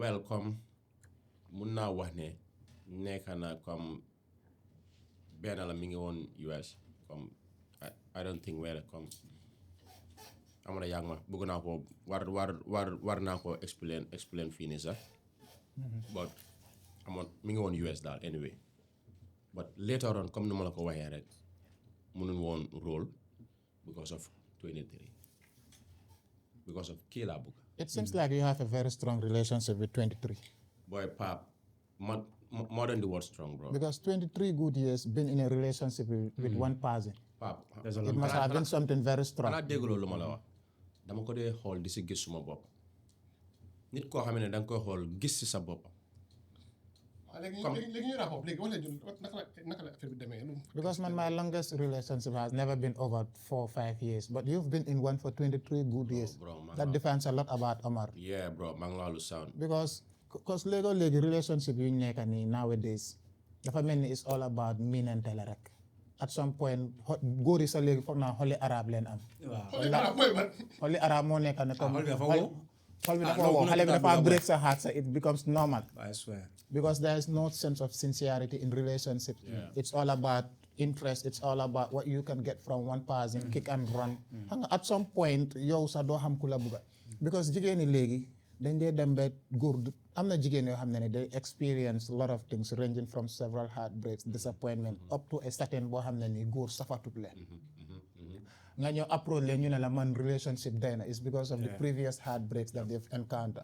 So pour ñu sit down figure out themselves before giving love a second chance daf day nekk loo xam ne nii du lu easy. The same way with the góor di nga nekk si relationship walk miles to put a smile on that woman. You are doing everything to please her. At the end of the day nga dunda yaakaar si moom mu ñëw tas sa yaakaar yow da ngaa dem ba doo amati cofeel si jigéen. Bro xam nga la moo tax ma ne man suma boss dafa bon. baal ma jekkali just this part. jekkali den Omar mu ñëw jekkali. gis nga Ndobi paako bele nele bu nga ko xaayee xam nga dinaa wax video call so after si xam nga explain naa bu ma ko yóbbu reer bi right danaa continuer the video call so dama daan wax ak moom ba after may bàyyi xel ne comme xam nga beneen call su duggee daf dee def on hold so dama dee cappa daf dee def hold all the time so dama dee toog ay 30 minutes teelewu ma ko de dama dee teg phone bi noonu ma toog doo nga fan dama xam ñaata minutes la spend ñaata minutes la spend so dama dee toog xam nga ay boori 30 minutes lifin la WhatsApp call yow mbaa doo daan POK number jaxat. non so luckily man dama amoon register 1 month. man dama amoon den am wifi suma side ba pare ñoom tam ñi ngi am wifi so loolu moo ñu daan jàppale so xam nga Ndobi su toogee mu am call dama dee toog 30 minutes mi ngi wax si call boobu su toogee after ma toore ma cappa ko mu ñëw understand du dee dog de bosam du dee dog de xaw ma loolu naka la but du dee dog dama ko dee bàyyi foofu so su ñëwaatee dama ko dee laajte baby yow ko doon waxal kan la dama ne non suma boss bi la ma doon laajte affaire caabi bi daf ko fàtte woon nii ak nii di commencé di lay ma ne ko caabi 30 minutes ala kon boy dama dee jaaxle boy like xam nga every time noonu njëkkati paako bi start na di jéem a rap I don't know na nekk ne already sax su la bëggee génn da ngaa door di gis less communication. exactly yooyu laa commencé woon di gis less time to watch you. soo ko callee mu naan la I'm kind of busy. can you call me back later. man foog naa jigéen bu la bugga nga nekk choice am. she can give you every time of her. bro te gis nga si affaire video call boobu ma explain la beneen paako ko tamit comme the same situation la so paako boobu noonu business partner yaayam la woon dafa jógee Canada mu ñëw so Ndobi yaayam moo ko boolee paako bi so paako bi mu ne ko daf ko bëgg a jàppale si musique am because Ndobi tam daf daan woyantu understand nga so paako bi mu ne daf ko help léegi Ndobi demoon na besut video sax adoon noonu ndax paako bi moo ko jàppale na jàppale ko waaye xam naa ne daal she was into music. yep hey daf daan try nii rek partner bi Ndobi waaw ku mu bëggoon taka su ma bëggoon a taka daf daan woyantu nii rek so naka leen ko dee so moo paako bi after si maanaam moom su ndee video call boo tamit daf dee toore mu xool daf dee toog lu yàgga so dama ko dee ne bébu lu xew mu ne ku ma war a sponsor si musique bi moo ma kooloon mu ne affaire xaalis bi la moo nii ma ne ko yow affaire xaalis doo ko wane lii ak lii laa soxla mu seen la ko bu ko defee ñu toppatoo ko mu ne déedéet nii njëkkee moo paako bi gaa ngee wax si pet ba paako bi am nut sam lu daf laa tey ba maa ngi ñëw fu garaaw so xam nga léegi no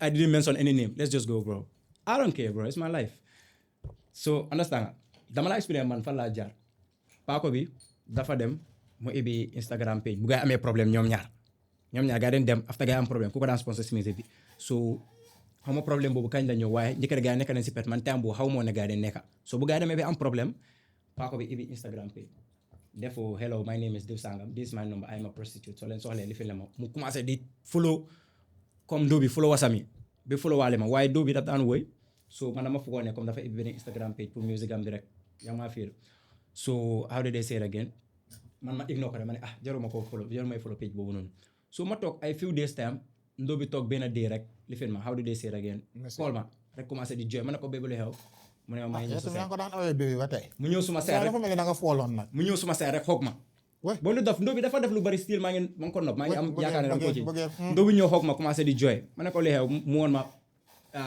those news ma ne ko bébé lii lu xew mu ne ma gis nga déw ma sutee vidéo noonu benn lifin naka la paako bi dama suspect ne paako Diw Sangam moom moo ibi page bi mu def lii ak lii ma ne ko kooku naka la non dama de naan kooku naka la moo jotee sa news yi ba moo def loolu mu ne yaa ngi fàttaliku dee bu ma sutee woon vidéo bi bañ ñëw suma site ba mu dellu suma site yow nga ñibbi ma ne ko waaw mu ne ma naka la paako bi da dee daf ma aaba suma phone bi so foog naa ne foofu la ko jëlee ma ne ko yow loolu dafa make sense It doesn't make sense. mu ne ma foofu la ko jëlee ma ne ko yow sax in fact yow su nekkee sax daf ko aaboon foofu la ko jëlee la moo tax ngay jël notes di ko def sa phone mu ne pour yow la ko bëggoon a seet ma ne ko man ak notes ma ne bu ko mu la dugal de dafa bëggoon a dugal bu mu la dugal de.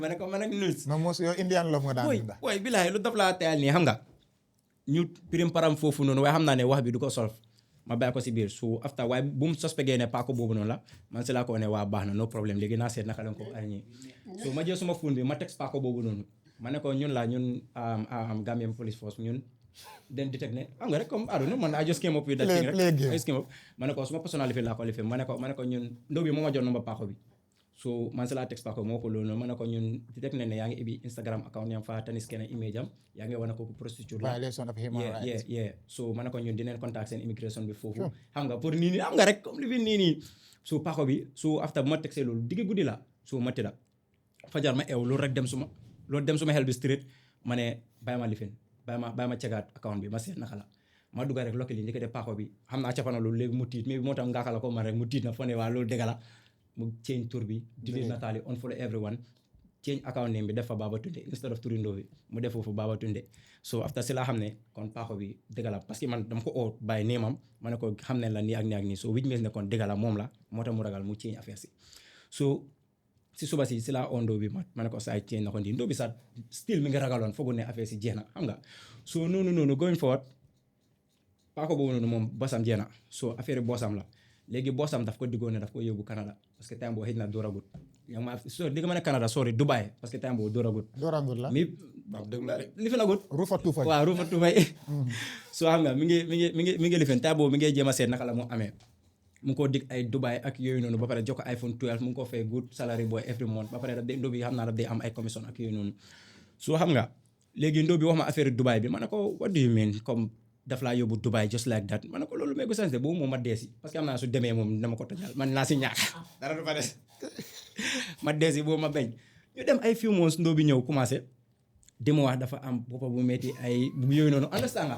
yooyu yëpp si plan bi la boppa bu métti ndóo bi dafa am plan de mu starté ko boppa bu métti laa dee am ay yooyu man may dem suma yaay first time ay jooy la woon afra waaw léegi boppa bu métti ma dem suma yaay ay brufen yu am ay Tylenol yi yëpp ma jël lu ma am ma jël si pharmacie garab yóbbul ko booy trust me man xam naa ndóo bi du ko naan parce que daf day dul temps boo xamoon de but later on la réalise so ndóo bi ñu dem noonu njëkk de mu ngi doon plan pour dem ba after yëpp Dubai bi la doon planal de parce que xam na ne wax na ma ne vacation bi ma bañ léegi mi ngi seet ba another way ñu dem ba after mu commencé di ma wax ne bébé dama start di dama dem si docteur bi mu diagnose ma ak brain tumor brain tumor mos du ñu rey waay still after ma ne ko brain tumor lay explain nii mu ne ma billaahi dama diagnose ak brain tumor mu ne dama war a dem Dubai ma dem def opération moo su ma yow vacation bi nga nekk bi léegi de wala daf laa teel but I swear so xam nga despite all those ups and downs yi nii Pap xaaral after brain tumor while after surgery bi continue surgery bi lu mu ne dafa dem ma ne ko léegi yow ak kenn ay ànda ma ne ko xanaa saraka bu góor bi parce que mi ngi am benn raka bu góor almost ñoom ñoo am mu wax ma loolu ma ne ko xanaa saraka bu góor ngeen ànda mu ne ma déedéet ànduma kooku man kenn may dem ma ne ko lay explain nii mu ne ma waaye diw sàngam mu ne ko boss bi mu ne ma kooku noonu na ma tegal si xaalis bu ma amee mu tegal ma si bu ko defee ma dem def opération bi ba pare su ma defee opération moom na jógee Amérique mu fekk ma foofu jàppale ma mu ne ko déedéet loolu mégo sens ba pare mu ne ma so after loolu noonu bu ñu waxee foofu ma travaille pour stop loolu besoon na mënu ma ko ñu continuer ma ngi ko bàyyi si bi maa ngi xaar ba dee bu maa wane mi ngay dem xam naa ne obviously su moo dem vacation na moo dem ma ngi doon xaar dee boobu so ñu dem ba benn time mu ne ma how did they say again baby docteur bi daf ma wax ne opération bi jege na te suñ ko defee dama am memory loss kon dafa laa fàtte yow su ma amee memory loss dama laa fàtte te xam naa ne di nga over sofa danga over sofa parce que yow sa love of your life mu fàtte la mënuloo koo remember xam nga ne loolu dafa métti soo bébé lu ma bëgg ñu seet naka la ñoo def ñu jeexal ma ne yow kay yaa ngi nii yow fi nga doon ñëw waaw déggal after ma ne yow fi nga doon ñëw soo xam nga ndóo bi naka lañ ko dee mu ne jeexal ma ne ko déedéet boobu moom du ma si daal parce que xam naa ne booy temps boobu maa ngi dof booy mënu ma imagine life without her te xoolal de there was a time si biir lifin ma delluwaat tuuti rek there was a time dama demoon ba after si ndóo bi mënu ma koo feel comme su ma toogee wax ak moom sax du ma ko dee I don't know comme yëgatuma ko understand nga comme time boobu ñu ngi woon si nekk bi de wat xaw ma woon lan la mënu ma enjoy ndóo bi su ma ko xoolee pour wax ak moom sax du ma dee am feeling pour wax ak moom waaye xam nga leena ma doxal kóolare so ma doxal ko la rek ma ne non sama sango waaw ñun ma ne ndóobi daf ma nopp jigéen ñi ñun góor yi ñoo doon ma ne ëpp ndóobi daf ma encore. nopp so dama mix duma break xaatam booy ma continuer ak ndóobi noonu booy si ñaakaa nopp boobu ñu dem ba after booy ma start di gisaat nopp bi booy ñëwaat ba after bu mu ñëwaatee nopp dafa ëppa booy mënumaa gis life without ndóobi dama dee toog comme ndóobi moo nekk di undi woon koo xam ne su ma toogee di xelaat affaire jabar ma xelaat moom dama dee feel happy mën a understand so xam nga léegi use the mic yeah c'est noonu la fa dee demee léegi ndóobi bu mu waxee ne comme daf maa faate pour ñu jeexal xam nga ma bañ rek so ñu dem ba benn time after ndóobi si la ma koolaat di ma disturb affaire jeexal boo stiré ba kuma affaire birantuma nañ jeexal ma neexal ba sona ma xam ne bii digga mënu ma si dara bii dafa pare ñu jeexal parce que sometimes dama ko call guddi du nangoo pick su piggee nu mu dee saw ne ak man dama dee xam ne kii am na nu mu fa demee yaa maa fil ma am ne bro man kay ñaaxanaa booy xam nga so noonu ba benn time naka leen ko dee sax paako bi jógee Amérique ñëw so mu cancel Canada trip bi parce que bu mu ñëwee óor na ma ne dóor na léegi am na lu mu bugga léegi cancel na Canada bi waaye jox na ko iPhone 12 mu ngi ko jox baxa ndóobi mi ngi stay si appartement bu paako bi am ak yooyu noonu yaa maa fil su ndóobi fu mu nekk nii dañ la jaay doole booy doole la ma jaay di dañ la jaay doole booy xaaral after naa la expliqué la paako bi after loolu noonu soo xalal Mos after tuuma bi. ndóobi mu ne d'accord. waaw ok non pare na already so ndóobi bu mu waxee pour ñu jeexal ma ne ko ok no problème léegi xam nga naka la kañ ñu toog ñu waxtaan please dama la boo fiis parce que time boobu call laa dee lifin du dee nangu ma gis ko sometimes maa ko call du nangoo pick so ñu toog ma jëna ko drink si benn restaurant ñu toog naan ni waxtaan ba si kanam after ma ne ko digga da nga bëgg ñu jeexal for real mu ne ma yee dama bëgg ñu jeexal ma ne ko comme da nga ko miin like suñ génnee fii tey duma la ko waxaat are you sure then da nga bëgg ñu jeexal comme dama bëgg a make sure parce que man jàppoon naa hope already waaye dama bëggoon a make sure ne ma def effort nga xam ne su ma ko gisee beneen dee man du ma wàccee suma bët understand te des yooyu yàlla xam na ne 100% des yooyu yàlla xam na ne bu ma startoon di gis those signs dama doon jóg di def tahajjud di ñaan yàlla su nekkee ne kii nekkul di perfect one for me wallahi man ko doon pare pour taka di following year aw ma dara waaye man doon pare loolu noonu time boobu ay boori end of yàlla man doon wax ne January February damaa try ma takk ko lu ma am aw ma parce que léegi moo nekk suma famille ñu ne ndey jàppalante kenn su dee taka dee jàppalante yeah exactly so loolu laa pare woon léegi ndóobi mu ne ma non dama bëgg ñu jeexal ma ne ko baax na ma gunge ko ba si fu mu nekkoon so after mu dugga foofu doonu man ma ñibbi kër so diggante wuñ lu yaaga paako bi ñëw nag so dama daan gis status am still paako bi jógee Amérique gars yi toog xam nga gars yi ngay am seen boppam ma ko ca ba mu ko post status ay yooyu noonu di living ba ñu yewi suma xol bi di overdog so paako bi si diggante bi xam na paako bi si diggante bi parce que bii frère na moom ma ko expliqué la mu ne paako bi after si dafa demoon Amérique bu mu delluwaatee mu ko ndóobi so ndóobi bañ a pik xaw ma dafa toog lu yaaga pigut so after si bu mu pigee nag paako bi di ko saaga ndey naan ko yow dina dee nii danga dee dem di nii parce que paako bi xam na ne daf doon nii ndóobi fekk ndóob baa ngi nekk ak man nii non yeah mi ngi cool yëpp.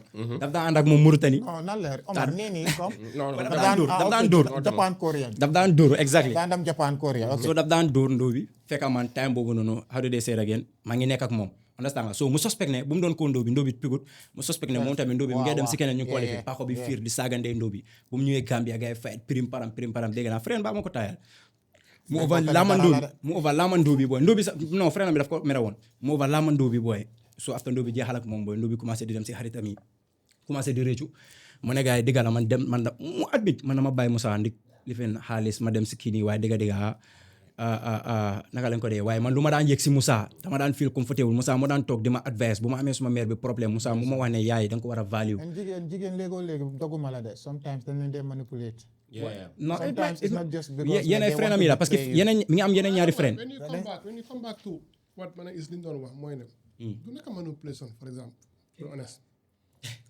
dafa nekk sorry brother moo tax the most important thing pour ñun góor moo ñu taxaw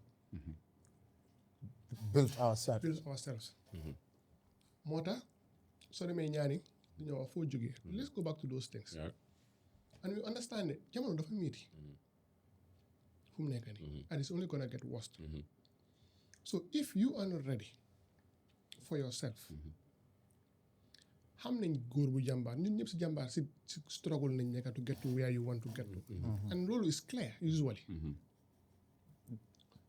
waaye time boobu dañ ko wax rek dëgg Moussa 3 years ago amuloo liggéey amuloo prospect of liggéey all you had mooy taxawaalu dëgg that is the honest truth if this young lady who wants iPhone who wants marriage who wants big things dafa xool tey ñun paa koy dangaa nekk ak Binta Fatou Mariama parce que yaa ngi xool ku nekk lu mu laa njëriñ eventually nga jël Mariama because of simplicity and character and moo la mutal indi nga li nga bugga loolu is it the mindset of jigéen yi mbala góor yi dama bëgg a ñëw wax lan is the mindset of góor moom lu mu wax nii comme léegi Musa was not financially strong moo tax ñu bàyyi ko was it the no xaaral dama bëgg a ñëw rek mu continuer is it the mindset of jigéen yu ñu am mbala is general waaw ñun góor yi personally loolu is a general thing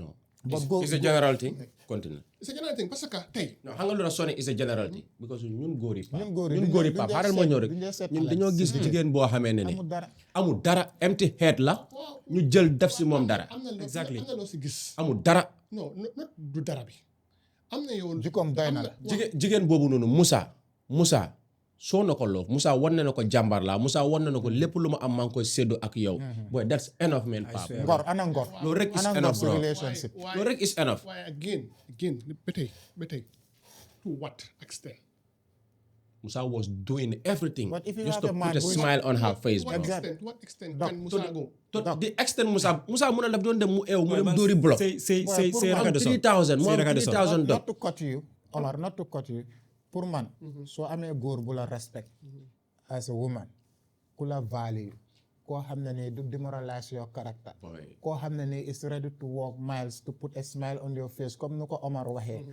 ana ngor ndax mbëggeel boobu noonu financially war na koo lal ndax jigéen boobu noonu waruta woon a mun a muñal Musa I swear because the journey of 1,000 miles to what to the extent that ne dina ko mun a support financially it's love all about money because kooku noonu dafa betray Musa because Musa was not financially ready. kooku sa xaaroon tuuti wallahi bro. Let me come.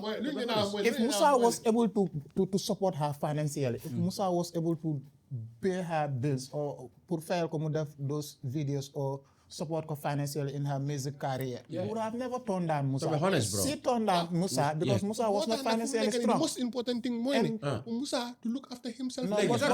léegi Musa bu amut xaalis. Musa du may boppam Musa mënut a may boppam Musa lu mu mun mooy mu eew suba teel dem dóori waar. lu mu am instead of mu jox ko yaayam mu jox ko jigéen bi. And in her point of correction dama la jox may de. waaw. non dafa I agree non exemple laa joxe rek exemple laa joxe. Musa because of dem na dóori nga xañ sa waajur mu am 3000 mu am 3000 because of ndoy mi ngi doon amee special day Musa ñëw mu spend ko foofu noonu.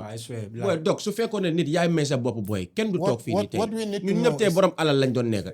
gis nañ fi ñoo xamee ne Pape dañ sëy fekk dara nekkul fa. thank you very much si loolu laa bëgg a ñëw. dañ sëy dara nekkul fa dog gis nga jigéen yooyu ma wax la nag gis nga jigéen ñoo xam ne yoo leen fi divine ñii ñoo xam ne ñoom ñoo topp financially demuñ fa ngir yàlla pour sëy nañ seet. lu tax sa jabar ku ko gis naw ko. bro lu tax sa jabar ku ko gis naw ko exemple yow xoolal sama exemple si loolu. non correct exemple bro. sa jabar lu tax ku ko gis naw ko. dañ waxante dëgg. more than 10 years ago you were together. yow amuloo ay jàngoro digga la. non ku ko gis góor bu ko gis góor bu ko gis bu ko. it's because of her simplicity her contentment. góor bu ko gis bu ko. waaye xam nga li ma wax mooy ne it all goes back to something else. what. moo tax maa ngi leen kaay leen. waaw. tey ay wax naa ko junjee naa ko earlier I left the love of my life for Adja. because you see. why. waaw. okay why. li tax mooy ne love. dundalu relationship. okay. It is important. It might be the spark of the chemistry. It might be luy ignite everything. waaye lu tax tey. nga ne ku ko gis naw ko. du love bi. jikkoom bu rafet. yes. so jikko bu rafet boobu noonu. bi mu am ba nga gis bi ko gis naw tey. moo tax mu win di battle. ndax jigéen ñi mënuñ ta gis jikko yu rafet yooyu si góor yi fàtte xaalis. ndax góor yi amul jikko yi. waaw ba tey. waxoon naa ko fii si benn épisode si gis nga jigéen day gis. dafa gis mooy ne du gis tey Omar tey. nga xam ne Omar am na fu mu jëm. exactly. koo xam ne pare na pour egga foofu joni boobu noonu. dina fa ànd ak yow. ba tey. relationship ñun ñëpp we look at different things. moo tax même even comme yu ni ko yónnee bi waxee am nga ba 4 options to choose what you want. what Pape wants, what Omar wants, what Musa wants is different from what Pa Amadou wants. Right. In short, we have we different have different perspectives perspectives when it comes to when it comes to relationship. relationship tey am na koo xam ne dem Dubai la bu soxla every summer dem jina Gucci bag la soxla dem jina Louis Vuitton la soxla kooku ku ko mën a jëndal lam bugga am na koo xam ne ni tey ku ko jiite ak alxuraan bu neex la bugga am na koo xam ne ni tey koo xam ne ñu ngi ne jëkkëram masha Allah la bugga A famous somebody. yes A man with status. waaw so moo tax duñ mën a toog fii We can't generalize. and generalize That's quite right. duñ mën a toog fii ñu castigate because in as much as man li ma dee wax mooy ne may nañ la yow jigéen bi nga choose it's the same way ñu may jigéen ñi ñoom tam ñu choose so suñu leen mayee ñu choose we should not feel bad that they haven't chosen you Because you are poor. yes you haven't feel bad ne choosing xam nga tey So in sa mbugeel bi tey lu mu baax lu mu pio not everybody will want it waaye xam nga lu ma bayal gis nga ñun góor yi ok understand nga No, make a dane. not everybody will want it Make a you should dane. be able to accept that So is it part of the criteria tey pour jigéen bi taana góor bu am? dem defi those things maybe bëggul loolu daw si maybe li mu bëgg a dem Dubai la bëgg a da ko koo nangul am na tey koo xam ne Fatou bi mu ko takka li ma wax mu ne ma just be my supporter Kuma buga yërëm. waaw and that is tànk yi foofu la ne man I know ne for a fact I say this boldly ne even in my sleep You know how to the tip of your finger. yes and I know lu moo def ak lu mu du def and I know ne doo ko jina si man aw ma xaalis sax to start with léegi why that why because am na lu ñu inculcate xaaral Pape because am na lu ñu inculcate am na lu ko lal correct again lan moo ko lal du kan lan moo ko lal Xaalis lalu ko de moom. waaw again lan maa ngi ñëw ñëwoon Content Adja sa Fatou. content mi moo doon wax. again this is Adja Fatou kaddu again Content. again this is Adja Fatou content man bi maa commencé liggéey content maa ngi ñëw loolu mooy Adja Fatou bi maa commencé liggéey she was still a student damaa broke ma dem mu jox ma allowance sam subhanallah Oh, Seexu Tija. sorry right ore gars seede yàlla seede yàlla damaa broke mu dem mu jox ma allowance sam bi because again xam na tey mu doon gis tey moo tax when people today te seen kii dafa ragal jabaram kii dafa bla bla bla bla am na lu ko laloon kaay ma wax la non xaaral Pape xaaral ma ñëw may ma foofu dog ma ñëw loolu lu ko lal Adja Fatou gisutoon dara waaw xaaral ma ñëw Bëggee la. yaakaar la amoon waaw defal ndànk rek ak lan bugg-buggam waaw lu mu doon foog la waaw far loolu noonu mu fekk ko fa waaw ak lan bugg-buggam Doo fa xaaru mu di la nekk ko fekk. mu nekk lan gor waaw mu nekk gor depuis bu la nekkee student yaa ko wax ngeen d'accord si kàddu mi ngi sàmm kàddoom yow ngay sàmm si kàddu gis nga soo bëggee jiw bu baax da ngay góob lu baax Maanaam.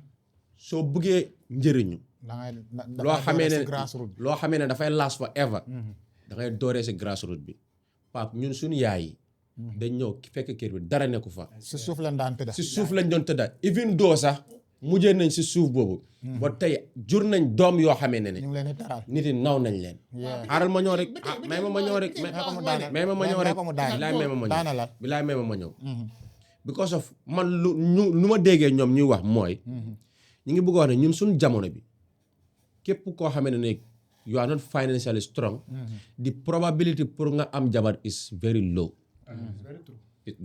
loolu mooy seen xalaat man maa ngi leen di wax ne mooy xaalis amewul jigéen bépp jigéen boo xamee ne da nga sëy ngir xaalis xamal ne xaalis mooy tas sa sëy Coming back to luñ started. Jigéen boobu noonu tey su muñaloon Musa 3 years ago Musa was not financially strong. Tey Musa mu ngi liggéey di earn salary. very well Tey Musa mu ngi very good let me earning stop. la am Distance bi yàggu 3 very good years. salary Tey la Musa nekk di am even though Musa cannot solve his problem 100%, Musa can solve his problem 90%. Musa lu moo am ni mun Musa na lu si moo sol aan takka tey ñaari jabar right mënoon now na si takka jabar ñaari te jabar, jigéen boobu ñaar. noonu su doon contentment moo ko fa teg su doon mbëggeel moo ko fa teg. don't confuse the things that we are saying. No, I understand your point. point bi mooy ne sëriñ bi du ne jigéen bu content amatut jigéen buy toppam bu mbëggeel amatut like we are saying our saying mooy ne nit ku nekk am na lu mu bëgg te bul ko castigate si lu moo uti ci loolu. ak lu mu si mënti doon na ko mbëggeel lal. 90% of women léegi xaalis la gars di topp why that mbëggeel is not all of it. But it should be the grassroots, it should be the foundation. Anything you Why are do you into have why do you have the 4 options as a to choose?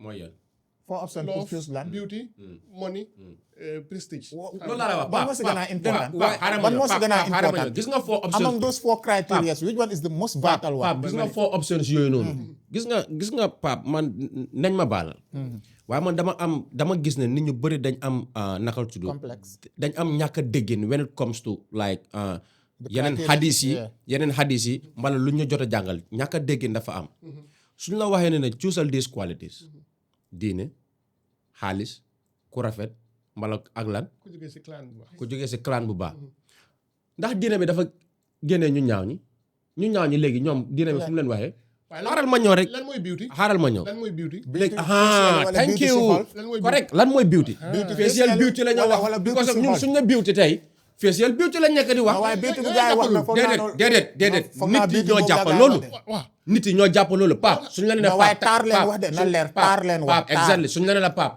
takkal jigéen bu diine bi nee na la Takkal ku takkal taaru. jigéen bu taaru Waaw. takkal jigéen bu am alal Waaw. takkal jigéen bu jógee si clan bu baax yow noo ko na déggee waaye taaru bu ñu wax foog naa taaru si jëmm la ndax taaru si xol. loolu laa la wax na waaye taaru taaru ban façon waaye dafa généraliser waxut ne comme taaru si kanam Waaw. taaru. waaw taaru. waaw taaru. waaw yow li nga taaru si yow. taaruwut si man. na waaye taaru la taaru moom foog naa ndax dëgg la taaru. waaw léegi islam ban taaru la wax. taaru la islam wax. waaw yow yaay define sa taaru. comme taaru nu mu mel si tey taaru pour Samba. wong bu rafet la. features. features la pour kenn nag. ñeneen face la pour doxin bu ñoom. neex la. leena wax bin la. ñeneen lots of things. I agree. I agree waaw ñeneen ñoo solo. I agree I So, agree amul kenn ku ñaaw. if you define it that way. dëgg so ba tey li ñu li la diine bi wala li la xadis wax lu mut la manqué wut de bot man fu may waxee waxuma ne manqué wut What's dégg-déggin bi laay waxee déggin bi nag mooy ba tey dégg-déggin bi laay ba waxee tey moo tax ñu ne la tey ñu ne fi nga invest mooy li nga bugga loolu lu miin mooy ne man nekk docteur laa bugga moo tax ma dem medical school kii nekk banque la bugga o chartered accountant la bugga moo tax mu dem banking school tey soo ñëwee si even family prestige family prestige for some is diine for some is political for some is societal for some is that ba tey mut na yow yaay tànn sa bu la nee again ba tey lii mënuñ ko generalize ku nekk da nga koo bàyyi ak tànnam and again we should not throw shades to people choosing A from B because A la bugga B la bugga xam nga lu ma bëgg a laajte waaw lan moo tax jigéen ñi léegi 90% of jigéen ñi nekkuñ di tànn comme rafet wala comme prestige wala comme dina 90% of them wel la gaa nekk di topp why that why we all have right. no Well right. listen we all have different perspectives different concepts when it comes to relationship Omar lu ma xool si jigéen ak maybe probably yow looy xool si jigéen ak man lu may xool si jigéen might differ but man lu ma foog personally whatsoever might be the criteria or the credentials that you are looking for the most important thing is the love. Trust me, Once bro. the foundation is strong, every other thing is optional. Trust me, bro. It comes as second choice.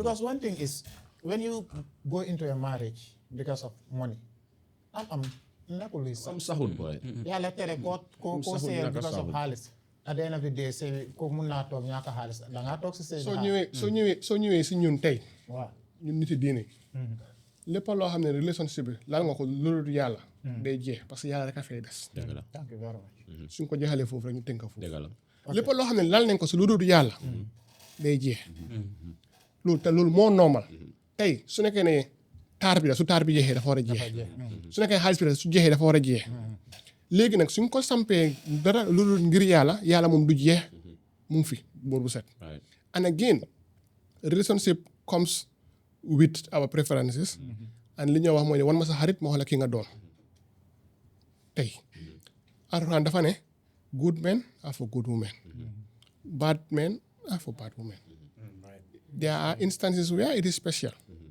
that you have a good man getting the opposite of a bad one and vice versa again this is a thing boo xam ne duñ ko conclude because amul conclusion because ku nekk am na sa choice waaye man damay bañ rek ne ñu generalize certain things buñ ne kii dafa bon o gender bi dafa bon o gender bi dafa bon we are in a game boo xam ne ku nekk is looking at their interest that is why we bargain that is why we neexal parce que yow tey doo dem si mbedd bi nga for ku la neex nga wax ak moom da ngaa taana ni nga amee loolu noonu la xale bu jigéen bi mën a amee loolu moom tam parce que tey xale bu jigéen nekkul ku ko mu faale la ak da nga ko war a nangul because ñun tam duñ def loolu te ku nekk am na clé yàlla dénka suñu understandee loolu ñu understand rek ne kóllëre gannaaw lay féetee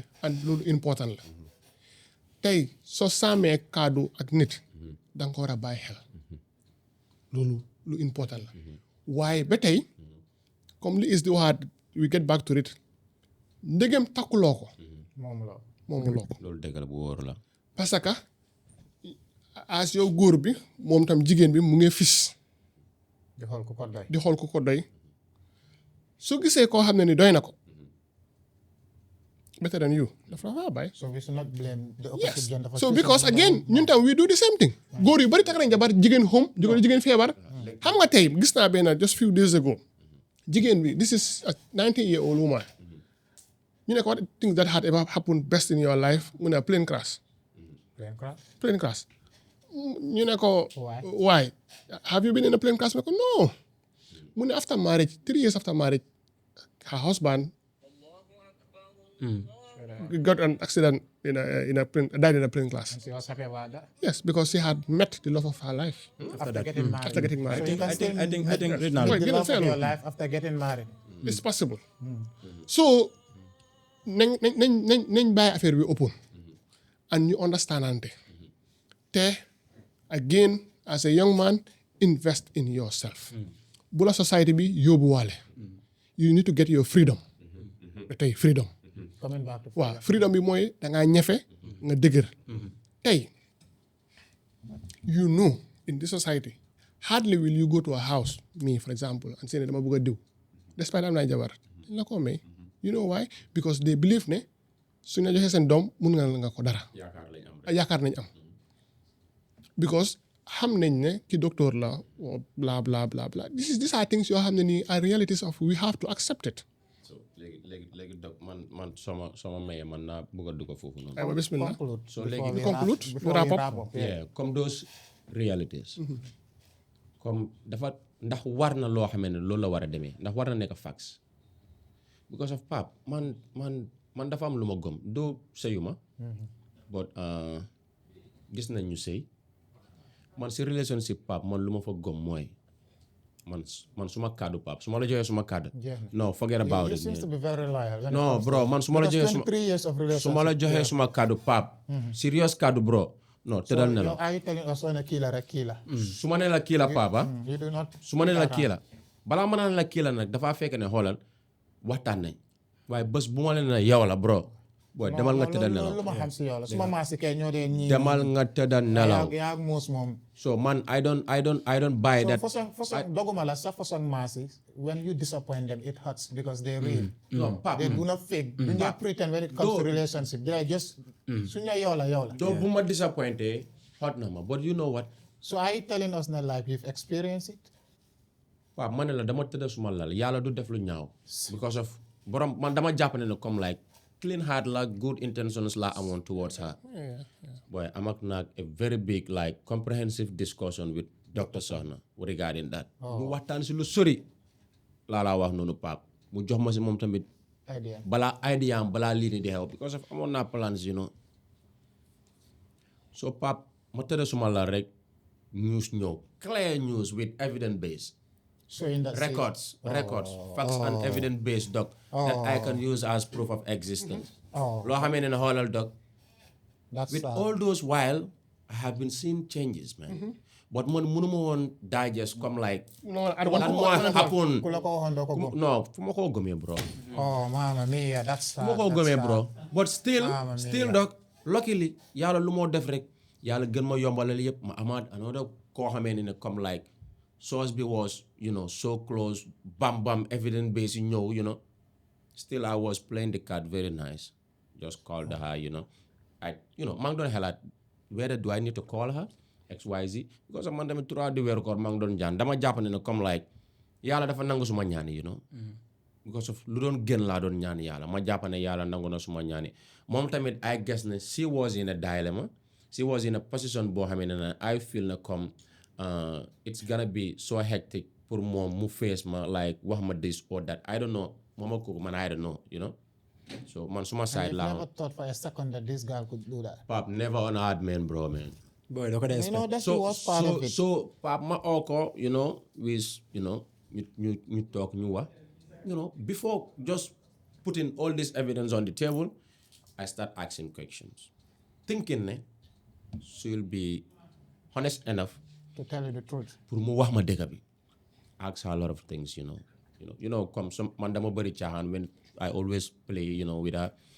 Playing asking questions, XYZ, ni, she was always, giving excuses. Because sometimes don't call her just mohol. Isn't that question monologue answer or what? Silence means yes, bro, man. It means yes. Pam, tell me about this guy. Who is this guy to you? Comment say the vibrate, the dead, what? No, what? Wait a minute, Balam. Dafa ñëw. Dama ko invite. Manako, who is this guy to you, dog? She was what? Kii xam nga ko manako xam naa ko waaye yow tamit xam nga ko isn't it? Manako yow tamit xam nga ko, tell me about this guy. Mu si blah blah manako ñëwoon na Gambia. You guys were going around. Taago nga ma benn day nga ne yaa ngi dem si this programme. Si ñoom seen programme nga dem. Yaayam boy bi yaayam lal bum dee manako boy bi yaayam lal bum dee tëdda. Boy bi yaayam lal bum dee tëdda. Yow yaa jëndal lal bi. Manako yaayam nii la nekk di ooyee. Mama mia. Manako you guys plan to get married Tabaski. Sa dad ngi war a ñëw Tabaski, but you move it to December. Come on. All the evidence on the table, dog. All the evidence on the table, dog, man. After 23 good years. No, mama mia. Dog, she was like, what? Why? Because of amatu dara lu ma wax. Then mu start the confess, okay, waa lal bi maa ko jënd nii naa because of daf ma yónnee ma ne ko kooku am raka am mag. Why you, man?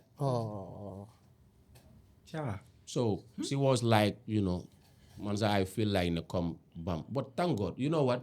Métti na ma benn côté méttiwul ma xam nga lu tax méttiwul ma. Because suma ngor man dama ko sàmm ba last day. Du ma musa rus on ad man loolu laa ko wax ma ne ko you know what man toog naa the entire world ma wax how yow naka nga mel si man. My family forget about it. Ndekete nu mel si suma family. The same thing la mel si family boy bi. Crazy. Man nu ma ko téye noonu lañ ko téye. How can one woman trying to have two husbands?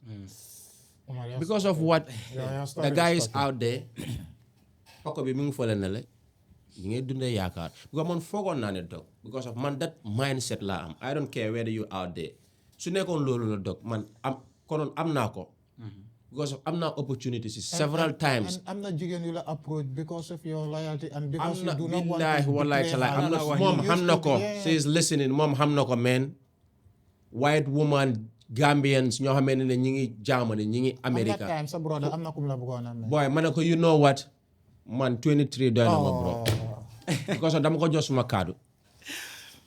So it's very hanga one thing laa de wax karma lu am la because gis nga Musa story bi rek sister bi Campeh bi gis nga fu mujjee and then life is a race man. The race starts when we are born. So ñun ñëpp ñu ngi si race bi kenn àggut fu ñoo jëm. So moo tax it's very very important as women. I don't know what send priorities, whatever you guys put as your priority, lolu yeen la. But man luma leena wax moy, it's very, very important To stay loyal. to stay loyal, and then what makes you happy. If you think money makes you happy, fine and good, go with that. Su fekkee ne xaalis boobu moo tax nga dugga si sëy bi, amal na a day will come xaalis boobu moo laa génne si sëy bi. And then the other thing, ñun xam nañ ku ñu toppa ngir xaalis, am nañ ku ñu toppa ngir yàlla, am nañ ku ñu toppa ngir interest. Ñun we know that. So ñoom suñ fekkee ne they are trying to play a game, loolu it's up to them. So man dóor bi dama ko groom in a way ne Pape, like man comme the mentality I have. To settle down. Come like one man soldier, you know, because man that's the mentality. I think that's your nickname. That's so anga yow lo soldier German soldier, I don't know. Come man that mindset la am bro. Come like, you know what, be independent, do your things on your own. Ñun ñëpp we are young since primary school la bro ñoko rock. It's a long journey. Anga ba tey ñëw am, you know, but just pour Pape amanda dañoo tàggoo mbala man ma jëlaale. Wow. I think we've discussed a lot, we've said a lot. Yep.